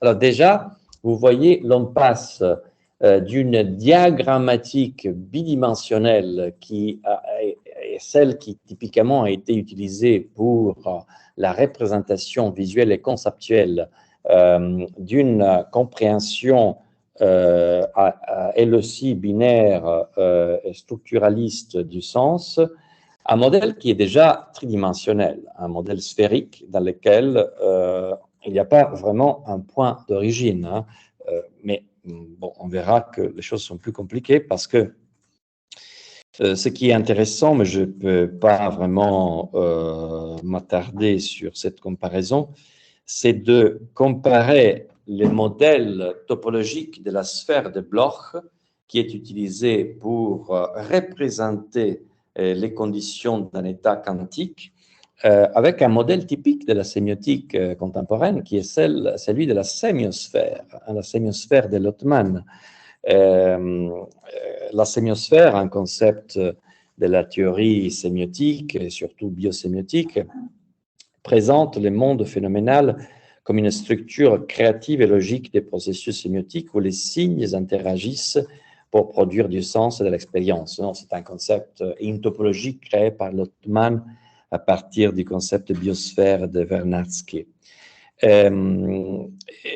Ce sont, à mon avis, deux topologies comparables. Le diagramme de la sémiosphère qui montre la relation entre l'acte signifiant des signes et sa signification reflète la dynamique relationnelle de la sphère de Bloch où la position d'un point est définie par rapport aux axes qui représentent différents états quantiques. Les deux sphères offrent un moyen de visualiser et de comprendre des systèmes dont les composants ne sont pas isolés mais profondément liés et où ces relations définissent l'état ou la signification du système. Alors que la sémiosphère traite de la complexité des processus sémiotiques et de la création des sens dans un contexte culturel et philosophique, la sphère de Bloch traite de la nature probabiliste des états quantiques. Toutes deux, la sphère de Lottmann et la sémiosphère de Lottmann, la sphère de Bloch, soulignent cependant l'importance du contexte de l'interaction, de la définition de l'état ou de la signification des éléments au sein de leurs systèmes respectifs. L'autre outil qu'on pourrait déjà, en ayant un minimum de compétences mathématiques et topologiques, emprunter de la théorie quantique et surtout de la théorie quantique qui est utilisée dans la computation quantique contemporaine, c'est la fibration de Hopf, découverte, c'est un modèle topologique découvert par Heinz Hopf et décrit dans un article 1931, qui est à présent un concept clé de la topologie différentielle qui décrit une sphère à 3 dimensions, une hypersphère dans un espace à 4 dimensions, en termes de cercles et de sphères ordinaires. Donc, la sphère de Bloch et la fibration de Hopf, ce sont quoi en définitive? Ce sont des représentations topologiques qui ont le but de rendre mentalement et cognitivement manageable pour une imagination humaine la représentation d'un espace multidimensionnel. Hein? C'est l'espace qui caractérise toute la production de l'intelligence artificielle contemporaine, mais c'est encore plus l'espace des productions du sens de la computation quantique. J'entre pas dans les détails de cette fibration de Hopf, mais disons, à la base de ces modèles topologiques, c'est l'idée de concevoir un espace que peut-être Deleuze aurait défini comme un espace strié, c'est-à-dire où il y a une imagination des relations entre les points de l'espace qui est fibreux. Hein. Il y a des fibres qui lient l'espace, qui ne sont jamais uniquement des lignes. Hein. Ce sont des lignes, mais où la dimension de la complexité peut intervenir. Conclusion. L'intégration des cadres théoriques quantiques, de la topologie et de la métrique, parce qu'il y avait un aspect aussi, disons, lié à la mensurabilité, à la mesurabilité de ces espaces topologiques et de ceux qui représentent, et notamment, je propose dans ce texte l'application d'une métrique qui s'appelle la métrique des Fubini. Fubini, c'était un mathématicien juif de Turin qui avait inventé une métrique pour la mensuration des espaces multidimensionnels, après pourchassé par le fascisme et ayant terminé sa carrière aux États-Unis. Mais c'est une métrique qu'on utilise aujourd'hui comme une métrique fondamentale pour mesurer les distances dans cet espace conceptuel très complexe qui est celui organisé par la théorie quantique. Parce que c'est vrai qu'on a l'impression, lorsqu'on parle de théorie quantique, de parler d'une cosmologie tout à fait mystique, mais ce n'est pas le cas, c'est-à-dire la computation quantique existe déjà. IBM a dans son laboratoire des pointes déjà 20 ordinateurs quantiques qui sont utilisés surtout par des entreprises globales qui ont aussi le pouvoir acquisitif pour utiliser ces ordinateurs. Et qui sont utilisés exactement pour essayer de donner une forme topologique et mathématique à des problèmes qui sont si complexes que même les superordinateurs ne peuvent pas résoudre, ne peuvent pas modéliser. Un problème typique, par exemple, lorsque vous prenez un avion, les matériaux qui sont utilisés pour la construction des avions requiert des calculs d'une complexité énorme. Et le calcul de cette complexité se fait de plus en plus avec une computation quantique. Alors, tout comme l'informatique quantique promet de révolutionner notre compréhension et nos capacités dans divers domaines scientifiques et aussi pratiques, par exemple la logistique de la circulation globale du gaz liquide, la projetation et la création de batteries électriques. Vous savez que si vous roulez dans une Tesla, ce qui se passe dans une batterie électrique de votre voiture, c'est un mystère que personne ne connaît précisément du point de vue des relations de cause et effet. C'est-à-dire les batteries qu'on utilise dans une voiture Tesla sont produites par preuve et erreur, jusqu'à ce qu'on arrive à une batterie qui fonctionne mieux que les précédentes. Mais on ne connaît pas vraiment pourquoi. Le même pour l'intelligence artificielle contemporaine. Elle produit des résultats, mais on ne sait pas pourquoi. Donc, parce que la complexité est telle qu'elle représente une énorme black box. Alors, l'une des promesses de la computation quantique, c'est de pouvoir être utilisé comme méta-instrument pour comprendre la computation non quantique. C'est-à-dire pour entrer dans la boîte noire de l'intelligence artificielle, par exemple. Alors, nous pourrions un jour être en mesure de cartographier et de prédire les voies par lesquelles les significations sont construites, interprétées, rendant ainsi les réseaux complexes de la communication humaine et de l'expression culturelle plus accessibles et compréhensibles, mais aussi plus contrôlables. Ça, c'est toujours les dangers de la computation, surtout à ce niveau de complexité et d'efficacité. Mais il ne reste pas moins que l'intégration de cette théorie de l'informatique quantique dans les sciences humaines pourrait constituer une avancée significative, d'abord théorique, d'abord en termes de métaphores, mais de plus en plus aussi dans les applications des humanités numériques, dans notre quête de compréhension des complexités de la pensée, de la culture, de la communication, des déterminations et des indéterminations qui la caractérisent. Je vous remercie.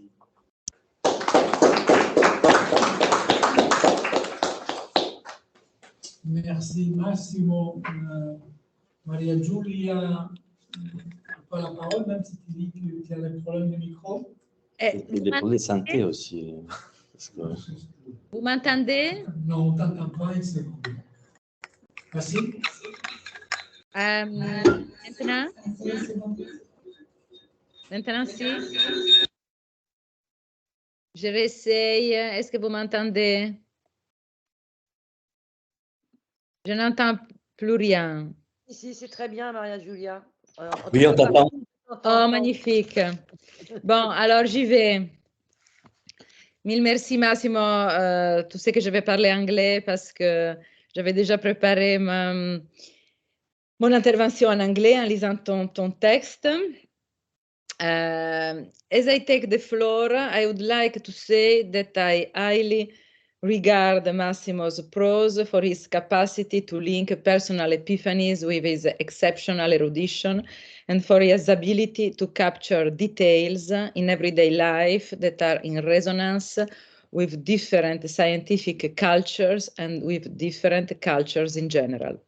In today's speech, these epiphanies are in relation to the socio-cultural indexicality of personal events. I have been fascinated with the general proposal of a quantum theory for studying deixis and enunciation in a renewed manner.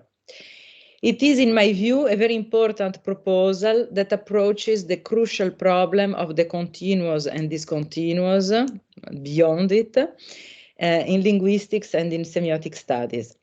I think that this proposal could also change semiotic methodology. You spoke about it's metaphoric, but who knows, it could really become something more. And also change semiotic methodology and our description styles.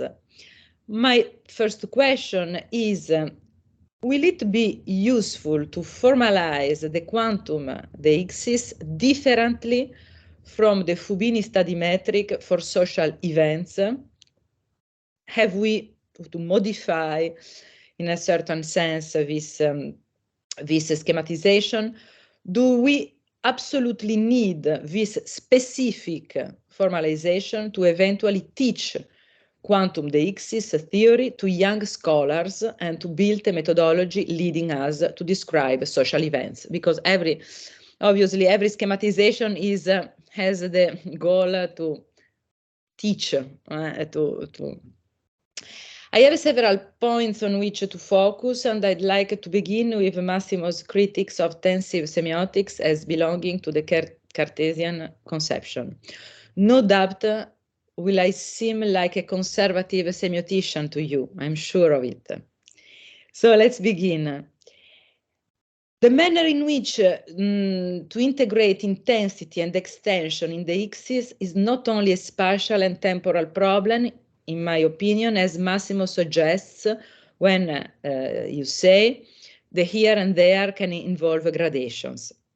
What is important for me is that we can employ the analytical lens of tensive semiotics to study how different intensities and extents combine or not within, for instance, a conversation, where the here and there can greatly vary, as can the personal coordinates with respect to different future or past situations. In fact, within a conversation, a person can activate and deploy the depth of all of his or her experiences, be they shared or not with the interlocutor or with other absent people in general. For studying the depth of personal deixis, tensivity is crucial because there can be multiple instances of shifting out or shifting in within the range of a few minutes and of being able to dislocate an identity in time and space until building a constellation of positions and movement in one's identity in relation to other identities that are present or absent or only possible or effectively actual. It's the part of a fiction in our everyday life. To put it as such, the fact that we always live between a different possible world. This surely is the case with classes and talks, where we can always measure the distance between scientific and intellectual identities, even ironically, but also in general conversation, where one may adopt the register of a geek, then that of a dandy, and then that of a hipster, or mix the register of the hipster and the financial one.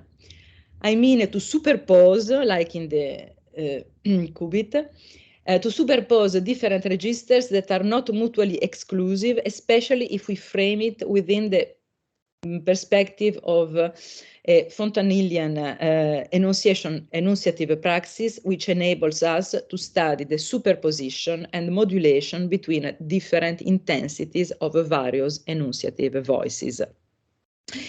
Because enunciative praxis can also be studied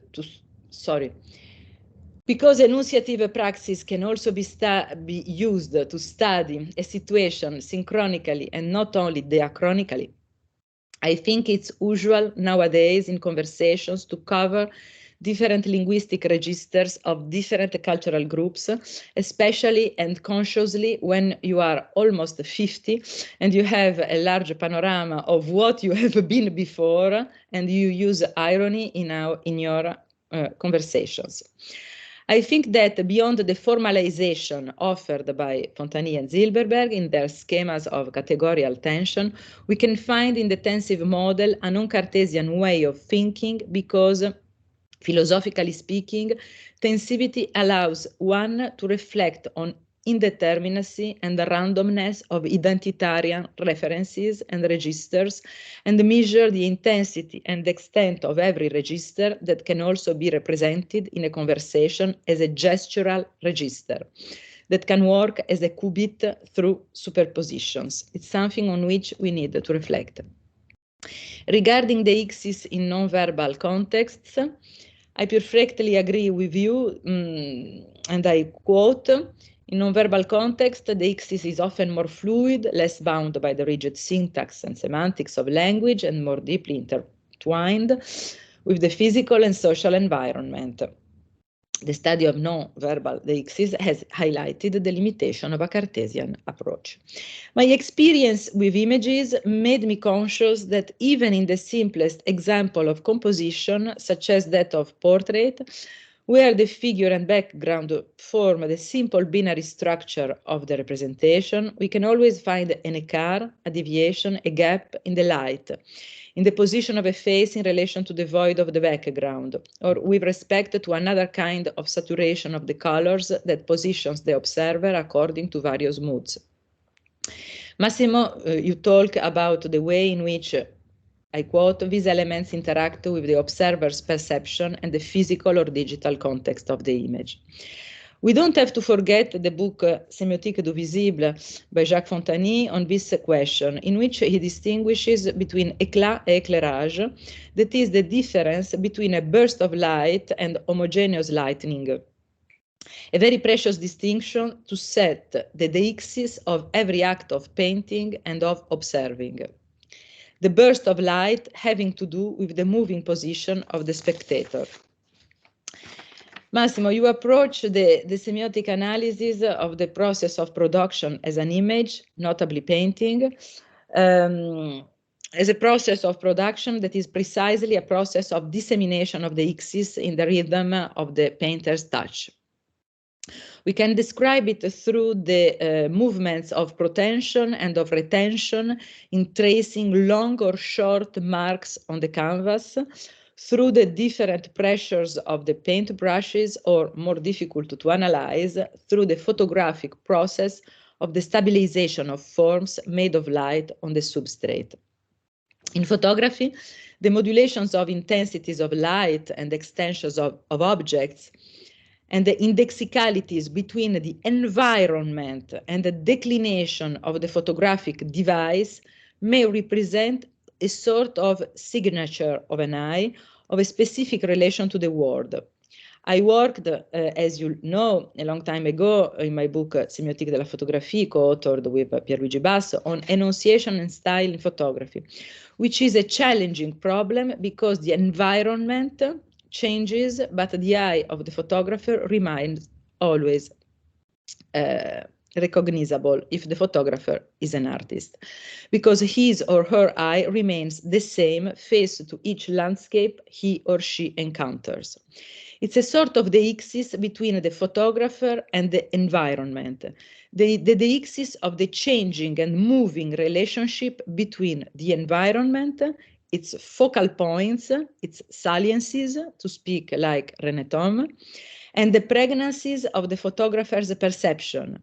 And it's in considering this regulation of multiple points that a scattered deixis can be studied. For instance, with a model of quantum philosophy. I'll stop here to let others have their say, but my reactions were threefold. The question of the formalization of the qubit for the human sciences, and in particular for semiotic analysis, semiotics being first and foremost a methodology. The defense of intensive semiotics, not necessarily the defense of the formalization given by Fontani and Zilberberg, and the question of sensory-motor rhythms in painting and especially in photography, which is more complex than in painting. Firstly, because of the machinic device. Secondly, because of the opening of an environmental perception in 360 degrees. And thirdly, because of the two phases of the production, that is the capture and the printing. I would like to thank you for the thoughts you have been made possible.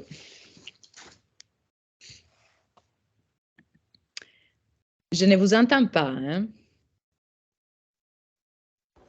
Il y avait un applaudissement. Un applaudissement.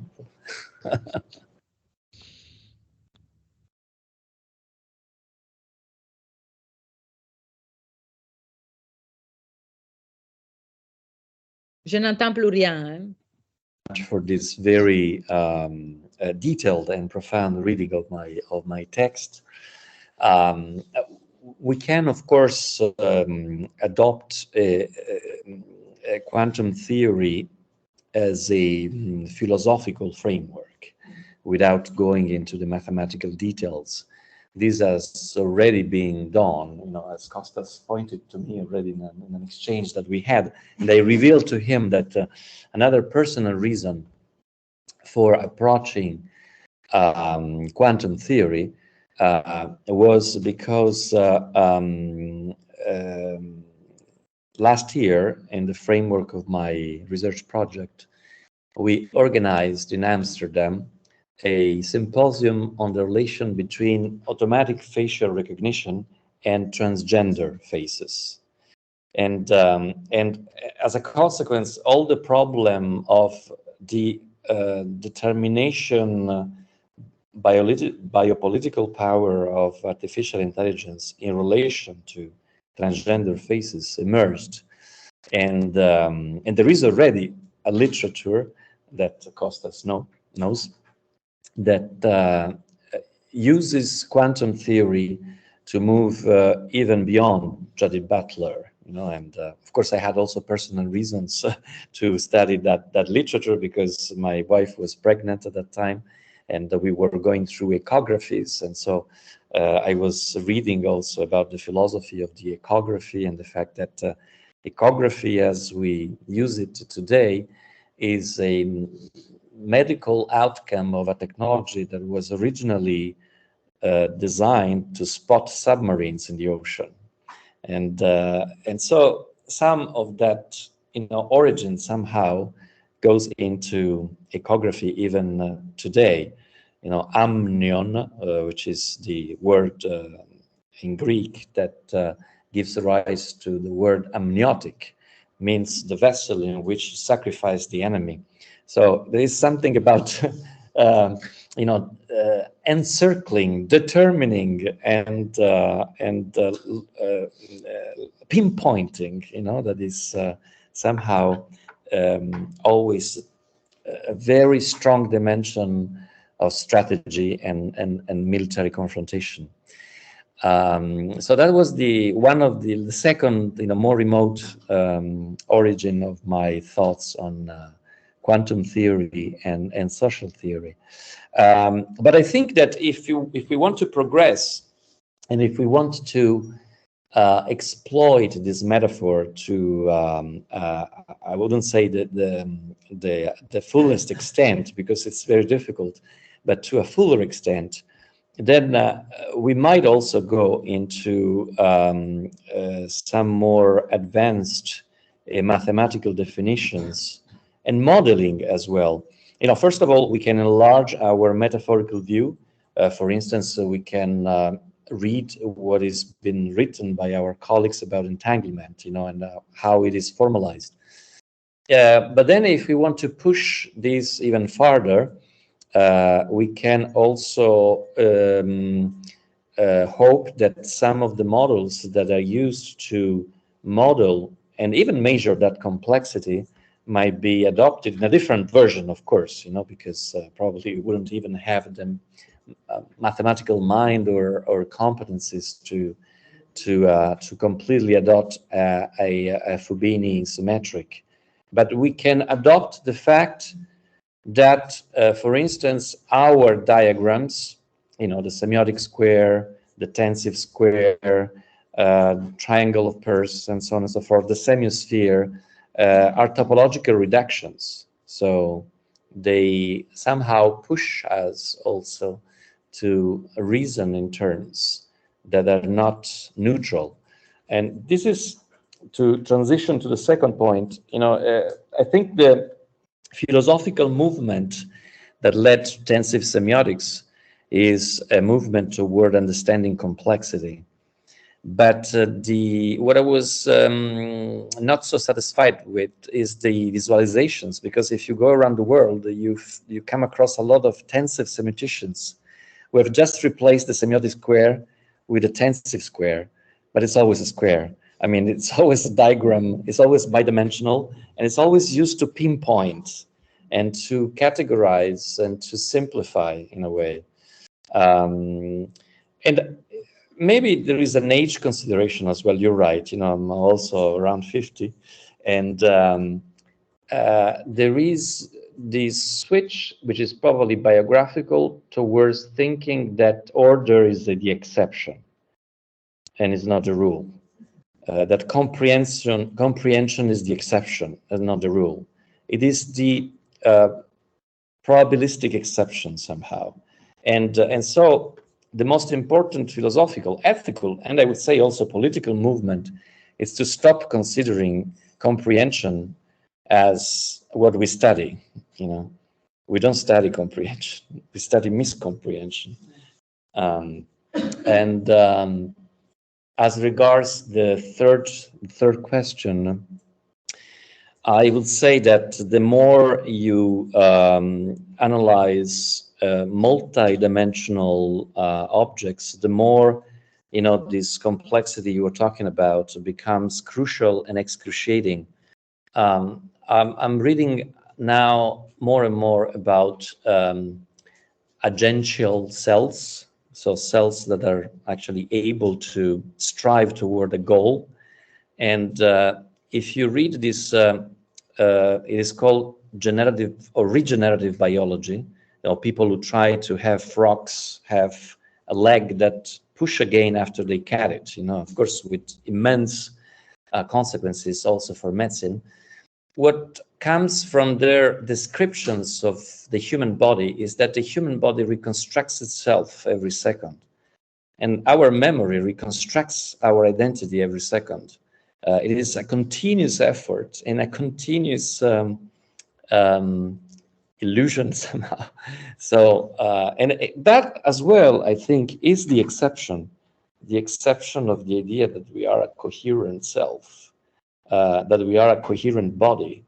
It is somehow a collective effect that derives from this very complex, intertwined agentiality, which is, I read a beautiful article and tragic article written by one of these biologists. Is a genius. I think his name is Mikhail Levin, working at Tufts University. Why robots do not have cancer. It's a wonderful, wonderful article that talks about the complexity of what is organic, and the entanglements of the organic in relation to, Lego bodies somehow. So this is not to answer your comments, of course. This is going to be done around a glass of wine when you get better. But thank you very much for your insights and always thought-provoking. Merci. Je peux te poser une question, Tout à fait. je pensais en fait, vous parlez de l'idée de cet héritage binariste qui reste le structuralisme. En fait, ce qui est intéressant justement dans la lecture du structuralisme tensible, c'est une lecture du structuralisme qui n'était pas binariste, qui était hegelienne, où la primauté est donnée à la notion d'interdépendance, à la notion surtout de complexité. C'est-à-dire que la sémiotique tensible, au-delà des balances d'intensité et d'extensité, c'est surtout la mise en avant de cette idée de complexité, justement dans l'étermination. Et justement ici et là-bas, auquel il fait référence qui est typique justement de situations parfois qui sont victimes justement.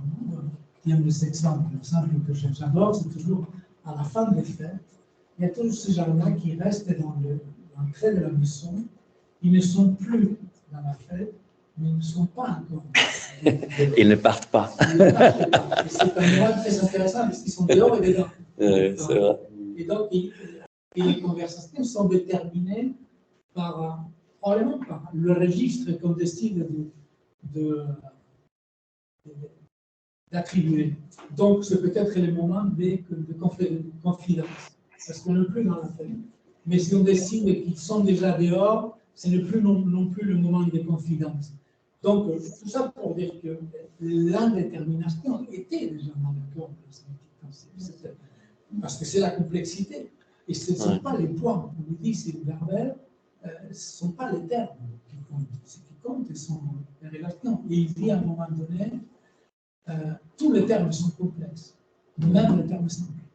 Ouais. Sauf que dans les termes complexes, dans les termes simples, ce qu'on appelle les termes simples, ça veut dire tout simplement que ce sont des termes complexes dont la valeur dans des termes est nulle. Mais c'est toujours un terme complexe. Donc au fond, tous les termes sont complexes. Donc toutes les situations sont indéterminées, plus ou moins indéterminées. Et donc, est-ce que vous ne pourrez pas penser le problème de la Deixis dans ces termes-là? Et puis une autre qui est par à côté, est-ce que vous ne pourrez pas aussi penser cela en termes de mode d'existence, des termes qui sont actualisés, d'autres qui sont actualisés, ou certains qui sont en même temps actualisés, etc. Oui, tout à fait. Non, c'est un grand progrès. Hein, c'est un grand progrès. Comme je disais avant, d'un côté, cela n'a pas amené peut-être à des formalisations, même des visualisations qui seraient tout à fait en ligne avec ces progrès conceptuels. Peut-être parce qu'on avait encore un héritage visuel de la sémiotique crémasienne. Et de l'autre côté, je crois que les problèmes, c'est tout de même de la place de la contradiction. C'est-à-dire, ce qui fascine beaucoup dans la théorie quantique, c'est la normalité de la contradiction, qui n'est pas une exception.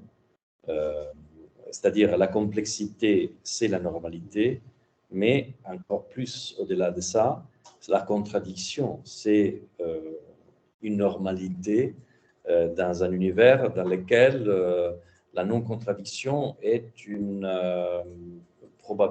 haute probabilité.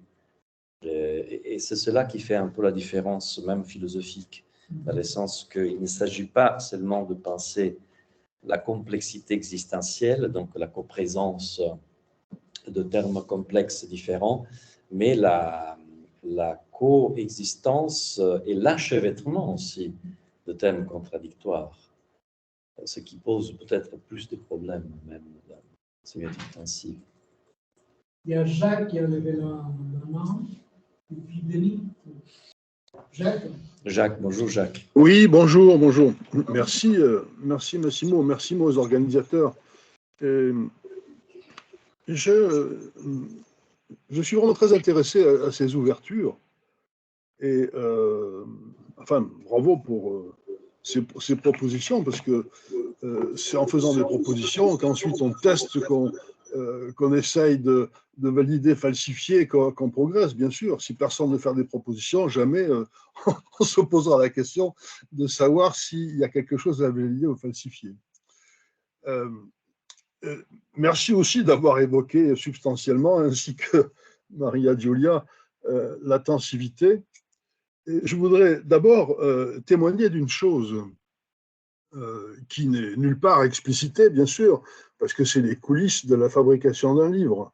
Quand Claude et moi, nous travaillions sur la rédaction de tensions et significations, Claude, lui, avait des tensions à simplement une dimension en quelque sorte. C'était des modules où il y avait des équilibres variables entre l'intensité et l'extension. Et puis dans le travail de discussion, on est arrivé à un espace de tension qu'il fallait cadrer par des axes, c'est tout ce qu'on savait faire pour le moment. Et là, donc, on a une multitude de points disponibles. Et une des discussions qu'on a eues, qui n'a pas abouti à de propositions parce qu'on ne savait pas faire, était de savoir comment on pourrait représenter, penser une multidimensionnalité de ces corrélations tensives. Pourquoi seulement deux axes alors qu'on pourrait le penser avec d'autres plans? Alors, il y a un seul plan de tension, mais il pourrait y en avoir deux, il pourrait y en avoir trois, etc. Et on ne savait absolument pas comment maîtriser cette prolifération-là. Et c'est pour ça que, par choix, on a décidé de ramener la totalité des axes possibles à deux seulement, avec toutes les variétés d'intensité qui sont réduites à seulement intensité, toutes les variétés d'étendue qui sont ramenées à un seul type d'étendue, de manière à maîtriser la représentation. Mais maîtriser aussi autre chose. Parce que, pour moi, la sémiotique n'est pas une discipline spéculative ou philosophique. C'est une discipline empirique. Et il y a un moment où il faut arriver à traduire les hypothèses théoriques et les modèles, y compris les modèles, les diagrammes, en méthode. Méthode pour accéder à la description, à l'explication, à l'interprétation. Et quand on a affaire à une structure tensive telle qu'elle a été définie, on sait comment faire. On repère les axes, on repère les expressions de ces variations, etc. On sait comment faire. Vous passez à une méthode. Quand on passe à 3, 4 plans, etc., on commence à ne plus savoir faire. Et alors là, ça me rappelle un problème qui n'a jamais été vraiment résolu, qui a été le devenir de la sémiotique des catastrophes. Pourquoi la sémiotique des catastrophes a été si peu utilisée pour la description d'ensembles sémiotiques complexes? Il y a très peu de gens qui s'y sont essayés. Même le plus génial d'entre eux, Brandt, qui a utilisé la sémiotique des catastrophes pour les descriptions, il s'en sert pour des énoncés linguistiques, pas pour des ensembles. Parce que pour arriver à transformer en méthode la théorie des catastrophes, méthode de description et d'interprétation des ensembles sémiotiques, il faut accéder aux équations. C'est pas au diagramme, c'est pas le diagramme il faut accéder aux équations. Il faut être capable d'établir le rapport entre les équations et les objets.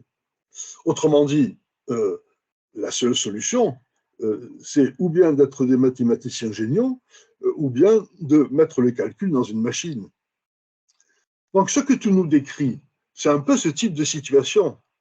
C'est-à-dire, à partir du moment où on se saisit d'ensembles suffisamment complexes, dont on n'arrive pas à donner une représentation qui soit immédiatement traductible dans une méthode de description et d'interprétation, on introduit une phase computationnelle. On lance les calculs et après, on va pouvoir travailler sur les résultats. Donc, ce n'est pas tout à fait la même sémiotique. Je n'ai rien contre l'évolution de cette sémiotique, je suis probablement incapable de la suivre et d'en maîtriser l'essentiel. Mais moi, ça me rappelle quand même une décision de Greimas dans sémantique structurale qui m'a toujours troublé. Au début de sémantique structurale, il définit ce que c'est qu'un univers de sens, et il dit, un univers de sens, on n'est pas capable de l'articuler, de le décrire. Donc, on va choisir des micro-univers de sens. Et le micro-univers de sens, ça, on est capable de le décrire, et il exprime, ça s'organise autour d'un prédicat, avec des actants, etc., des modalités. Déjà, dans sémantique culturelle, c'est présent. Alors, peut-être que s'il avait voulu penser à la complexité totale d'un univers de sens, il aurait à choper sur le même problème, et à l'époque, sans aucun espoir de solution. Parce qu'il n'était pas possible, à cette époque-là, de demander à une machine de calculer cette complexité-là. Je termine ce commentaire qui est à peine une question, mais une réaction. Voilà, comment je reçois le problème. Et ce problème, c'est toujours celui de quelle est la limite qu'on se donne à l'intérieur d'une complexité, quelle qu'elle soit, pour arriver à rester capable de le traduire en méthode. La méthode est toujours le point clé, parce que si on n'arrive pas à définir une méthode, on n'est plus dans une sémiotique empirique. Alors, juste une remarque, deux remarques. À propos de Lottmann, il y a un autre aspect de Lottmann que Lottmann n'a jamais rebattu sur la sémiosphère. C'est l'explosion et la culture. Dans l'explosion et la culture, la totalité de son argumentation repose sur les possibles et les impossibles, les prévisibles et les imprévisibles. L'argument central étant que l'explosion et la création, c'est quand on arrive à transformer de l'impossible en possible, ou en réaliser même, sans qu'il soit jamais passé par la case possible. Autrement dit, la sphère que tu compares à la sémiosphère, c'est une sphère, as-tu dit, qui manipule des probabilités, des possibilités, des impossibilités. Donc la sémiosphère pourrait, elle aussi, celle de Lottmann, recevoir cette couche de possibilités, impossibilités, à condition de rabattre le travail sur l'explosion et la culture et le travail sur la sphère de ce physicien dont j'ai oublié le nom, excuse-moi. Et l'autre remarque factuelle, c'est sur tes épiphanies. Tu ne m'entends plus? Moi, je ne vous entends pas. Hein. Bon, peu importe. Je vous écouterai tout à l'heure. Toutes les deux, que ce soit Mathilda ou la statue, peuvent fort bien se décrire comme soit des emboîtements, soit des coexistences plus ou moins compatibles ou conflictuelles ou incompatibles entre des univers d'assomption, des mondes. Ensuite, on peut effectivement voir comment chacun de ces mondes est ancré, donc c'est là que ça devient un problème déictique. Mais la question ne peut pas se traiter sans qu'on examine attentivement chacun des mondes et être capable d'en faire une description, une interprétation pour pouvoir comprendre comment la déixis flottante se déplace entre ces mondes pour valoriser chacun l'un après l'autre. Donc moi, je suis toujours dans la même perspective. Hein, que comment on peut le traduire en méthode? Voilà. Alors, tu peux le traduire en complexité maximale, et puis ça te donne des arguments pour introduire des systèmes fibreux, des topologies ultra complexes, ou bien tu peux le traduire en unités élémentaires que tu segmentes pour les décrire et pour ensuite les assembler. Je ne sais pas quelle est la meilleure méthode, en tout cas, je sais qu'elles peuvent cohabiter, mais qu'elles n'ont pas le même objectif. Merci beaucoup Jacques pour ces réflexions brillantissimes en fait. N'exagérons rien.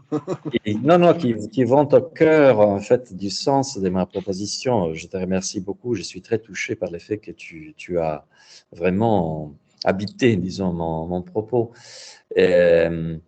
Effectivement, il y a... bon, d'abord, merci pour avoir partagé cette connaissance des coulisses, disons, de la préparation de la sémiotique intensive. Mais effectivement, il y a dans mon propos les soucis, non pas d'une volonté, mais de la nécessité d'une sémiotique post-humaine, dans le sens que... dans le sens que... c'est un aveu hein, que tu viens de faire. Hein? C'est un aveu que tu viens de faire, là. Ben oui. Dans le sens que les problèmes, c'est de se confronter aussi à des productions d'essence dont on ne comprend pas l'origine parce qu'elles viennent d'une multidimensionnalité qu'on ne peut pas mesurer ni calculer. C'est-à-dire, bon, nous, on travaille beaucoup sur, Maria Giulia, par exemple, travaille énormément sur les images qui sont produites par l'intelligence artificielle. Mais nous, on les analyse, on les interprète en tant qu'images à la surface, disons, de cette production. Si nous voulons entrer dans les coulisses de cette production et comprendre pourquoi nous recevons une réponse telle ou telle d'un modèle de langage comme ChatGPT, là, nous entrons dans un espace qui requiert une manipulation multidimensionnelle que même pas les ordinateurs qui produisent l'intelligence artificielle aujourd'hui peuvent manipuler ou modéliser. C'est-à-dire, le problème, c'est que le métalangage doit aller à une vitesse supérieure par rapport au langage. Et donc, pour comprendre la computation binaire de l'intelligence artificielle, nous avons besoin d'une computation plus puissante, avec un risque, bien sûr, d'une surenchère continuelle. Donc, c'est vrai qu'il y a un côté de... je ne sais pas s'il s'agit d'une volonté, mais vraiment la pensée qu'un jour, nous serons incapables de comprendre les mécanismes profonds des productions de machines qui, quand même, donnent lieu à des simulations de sens, qui nous arrivent comme une simulation de sens.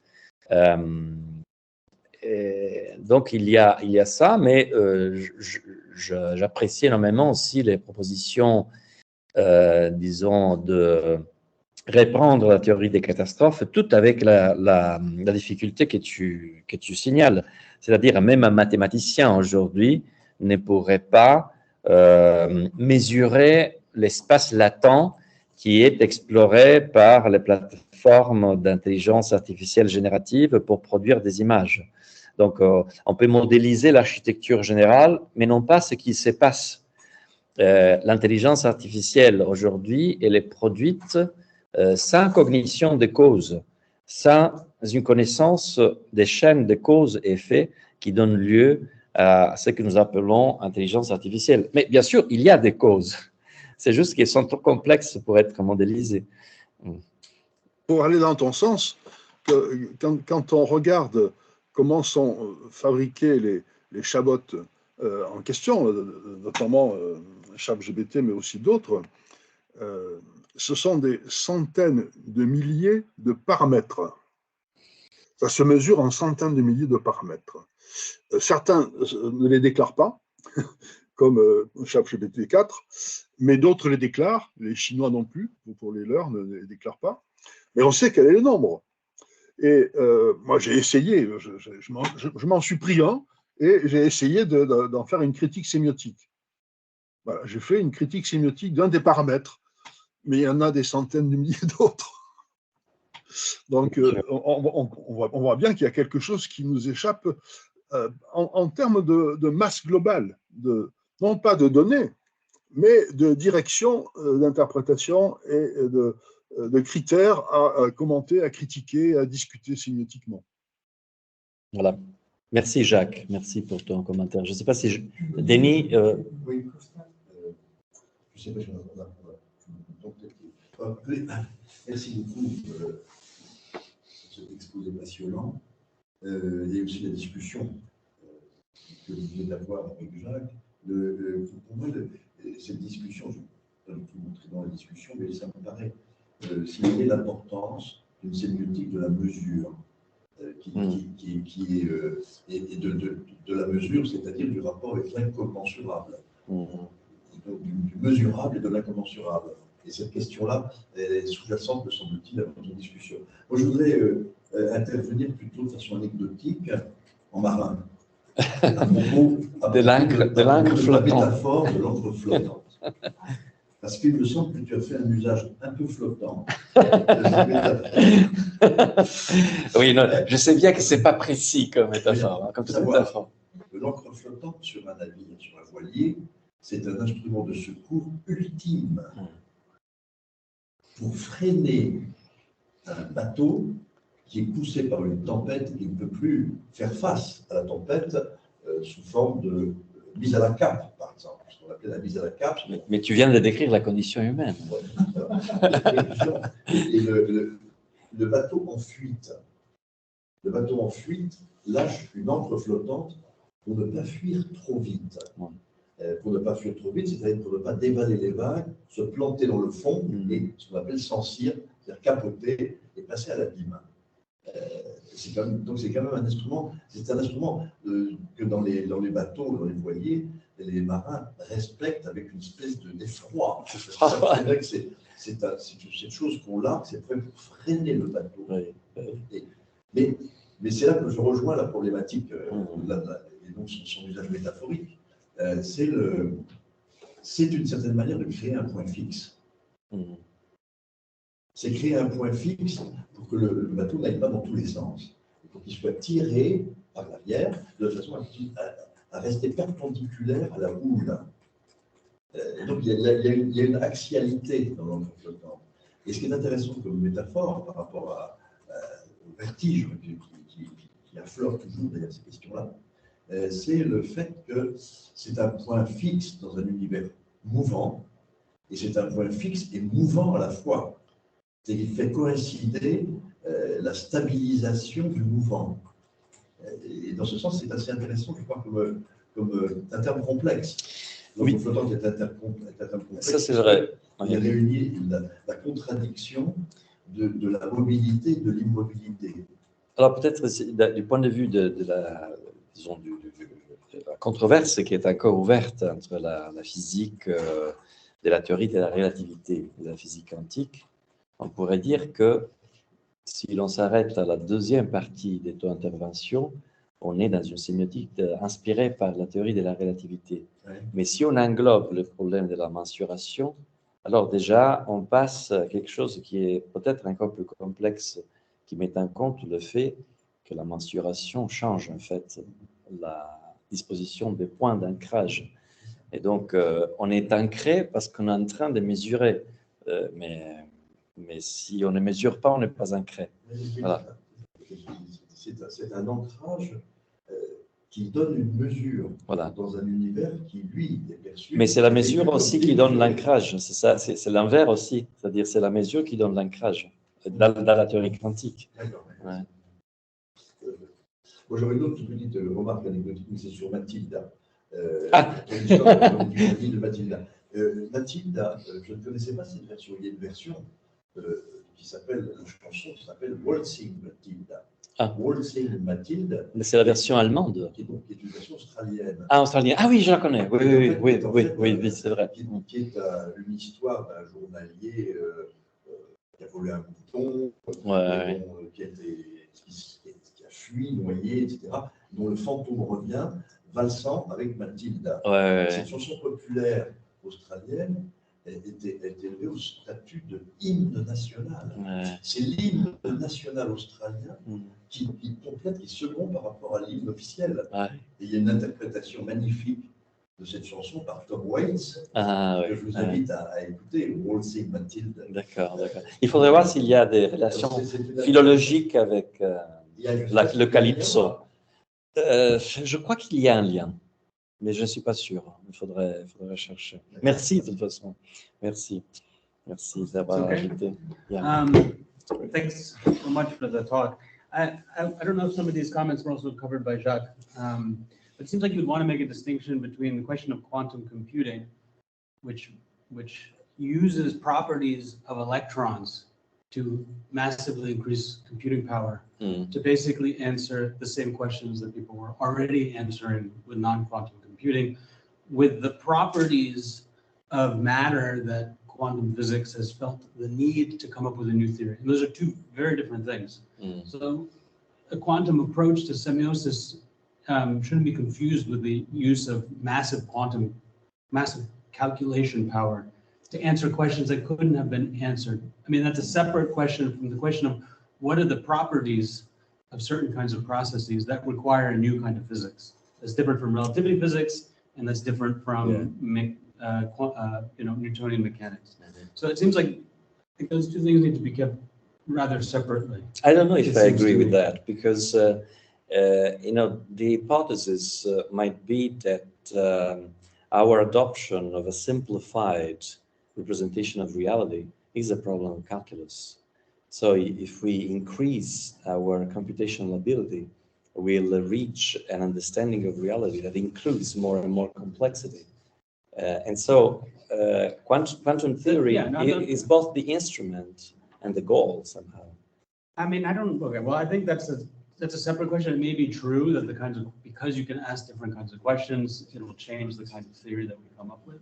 But it seems like it would be useful to keep those two things separate. And one of the questions that it seems posed not by the problem of computing power, but by the problem of what are the properties that, if you want to think analogically from physics, I mean, you could tell the history of linguistics by what kind of physics people would like to try to adopt. And so there's an issue there. But if you ask the question, okay, so what are rather than asking what is the formalism, or what is the methodological mechanism by which certain kinds of questions can be posed, rather than ask, well, what are the properties that have posed a new problem space that required a different kind of episteme, right? And so then the question, so what are those properties? And one might tell that story as the problem of perspective. I mean, the problem of Cartesianism, for example, if you tell the story of different kinds of the different kinds of epistemes, of different kinds of physics, the problem of perspective in Cartesianism is the view from nowhere. It's God's view, and you can have the XY axis precisely because the observer is not in the graph. Yeah. The problem of relativity, let's say, in the critique of Newtonian mechanics that comes out of Cartesianism, is that we can still have universal laws, but there have to be a frame of reference. Right? And so Einstein. And so then the question is, okay, well, if you think on these terms, so what's the problem of perspective that's posed by quantum mechanics, which is that we don't have a unified set of laws of physics, but it depends on first questions of scale, and then it depends, as far as I understand it, on not the problem of perspective as an epistemological problem. That's to say, we know what the larger categories and what their values are, depending on the perspective we take. Are we on the train? Are we off the train? Et cetera, et cetera, et cetera. But the question of the way in which taking a perspective is itself part of the phenomenon that is under theorization. Yeah. So measuring the it, state, right? So that the state or the ontic status, let's say, of light depends both on the experimental design. Are you making it try to go through a slit, or you're not making it try to go through a slit? Whether it's going to be a particle or whether it's going to be a wave, but also the perspective of the observer themselves, which is not an epistemological problem, but it's an ontological problem at the level of supposedly the causal processes. And so for that, you need a different kind of physics, apparently. So for me, I think if you would want to think, okay, well, what is the relationship between quantum theory and semiosis? I think we would want to ask, well, what are the properties of semiosis that require a different kind of point of view? And to my mind, semiotics already solved that problem before, as we say in English, avant le lettre, avant le qubit. I mean, the problems of Deixis are the problems of quantum mechanics. So what are those properties? Indeterminacy and determination only through actualization. That's one description of indexicality. That there's an indeterminate range of possibilities that are all virtual, that only under conditions of actualization and contextualization does a determinate value take on. The other is superposition and diffraction. Let's say co-occurrence relations modulate in the same way that if you run two waves of light at each other, they'll produce a diffraction array, right? That is the superposition of the two waves. In the same way, you have diffeasibility conditions, right? All that kind of stuff. The third is the kind of performativity of perspective. That indexical processes, semiotic processes, are perspectival. There's not a privileged view from nowhere, right? And in fact, the unfolding of the process depends on the array of perspectives that are put into place. And I think part of that, and this has always been, it seems to me, the hard line that people have tried to draw between the social sciences and the hard sciences, is the view that in the humanistic hermeneutic, that the reflexivity of the process as it theorizes itself is a condition on its own unfolding, whereas presumably rocks don't have a theory of their own rockness. They just abide by laws in a deterministic mechanical view.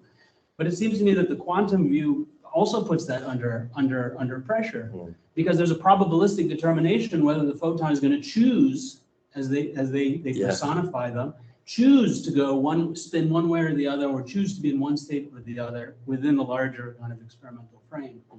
And so, but there've already been solutions, or there've already been the posing of this problem before quantum mechanics from semioticians. So it seems to me that the question isn't what can we learn from quantum mechanics and like let's do what they're doing, and then we'll get better at it, at what we're already doing, but to ask, well, what are the common semiotic fundamentals actually that underwrite physical processes, as quantum physicists have tried to discover, but also has already been richly theorized in addition in the question of deixis. So all of those properties that you find presumably that are operating at the most basic level of reality are also semiotic problems already. The problem of reflexivity, the problem of indeterminacy, the problem of superposition, and also the problem of nonlinear reversible causality, which is basically the causality of semiosis, that it's retrodictive, right, and revisionary. So I see your point. You see what I'm saying? I see your point. Rather than making us the handmaidens of quantum physics and saying, well, what did they discover? Can we analogically apply it? I think that another question would be like, what are the tools actually that we already have to think about processes that are happening in ways that breach the old epistemic barrier that we used to draw for ourselves, which is their physical sciences and their interpretive sciences.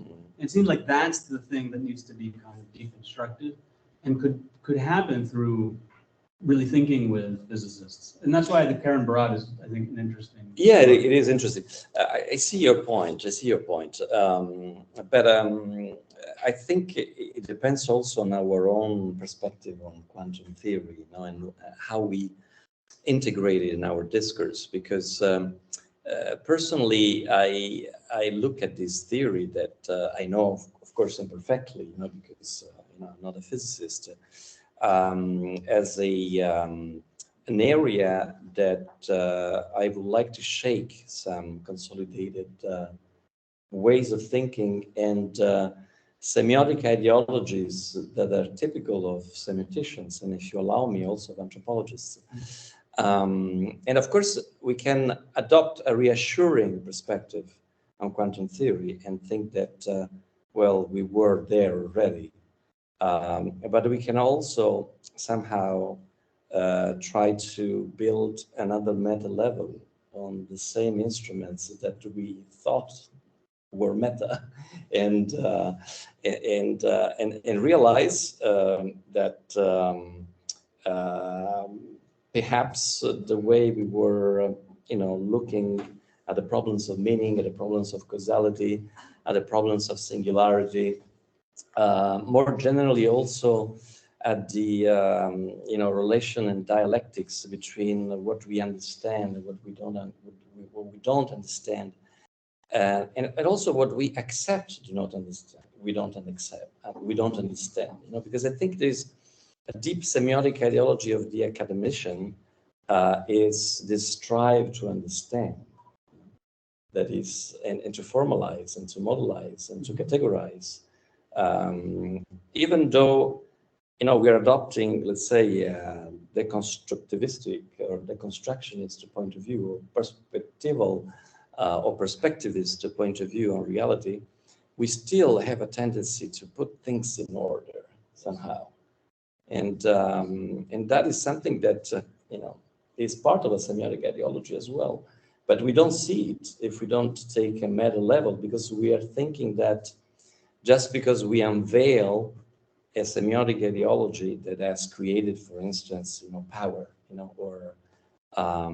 or a hierarchy in society, we are immune from that power. I mean, we are somehow exerting that power, even in explaining things. So you would say that in adopting a quantum approach to deixis, we should be like the electrons, not like the scientists, because I would be very surprised if the quantum physicist is not trying to introduce order and having a predictive model. It's the order of reality itself. It's a different kind of order. It's a different kind of order. And of course, it could be somehow replaced by an even more complex understanding of reality. But from what I read, the way of describing reality of these sciences, as well as the way of describing reality that they read when I read contemporary biology, it is true. It seems more and more going toward biosemiotics, for instance. The idea that there is meaning and strive toward meaning in cells. But at the same time, I think that is a, let's say, self-confirmation instinct. When you just read a biologist and say, oh yeah, you're doing semiotics. I think we should somehow use these new theories from natural sciences, so quantum theory, or new biological theories talking about the agentiality of, let's say, non-cognitive matter, in order to reframe our own existing theories, in order to. I agree with you on that. I agree with you on that. I don't have any truck with that. Yeah, and so the problem is not the concept of order, but the kind of order that we are projecting on social realities, which is of course better than the order that was projected on social reality by those who would measure skulls. But I think it would be foolish to think that we are so different from them. We don't know it yet. That's the problem. But we'll know it. Like people coming after us in 30 years, I hope they will understand our limits somehow. Vous voulez pas qu'on continue cette conversation? Oui, tout à fait, tout à fait. Maria Giulia, tu veux dire quelque chose pour conclure? Thank you so much, Juan. Thank you for having so good, organized this morning of study. I would like to thank Costas, Massimo, Denis, Jacques for the participation. And there is a good news. We'd like to repeat before Costas come back to United States. We'd like to organize with Juan another study day on enunciation, probably in spring, and I hope that Jacques Denis will be our speaker.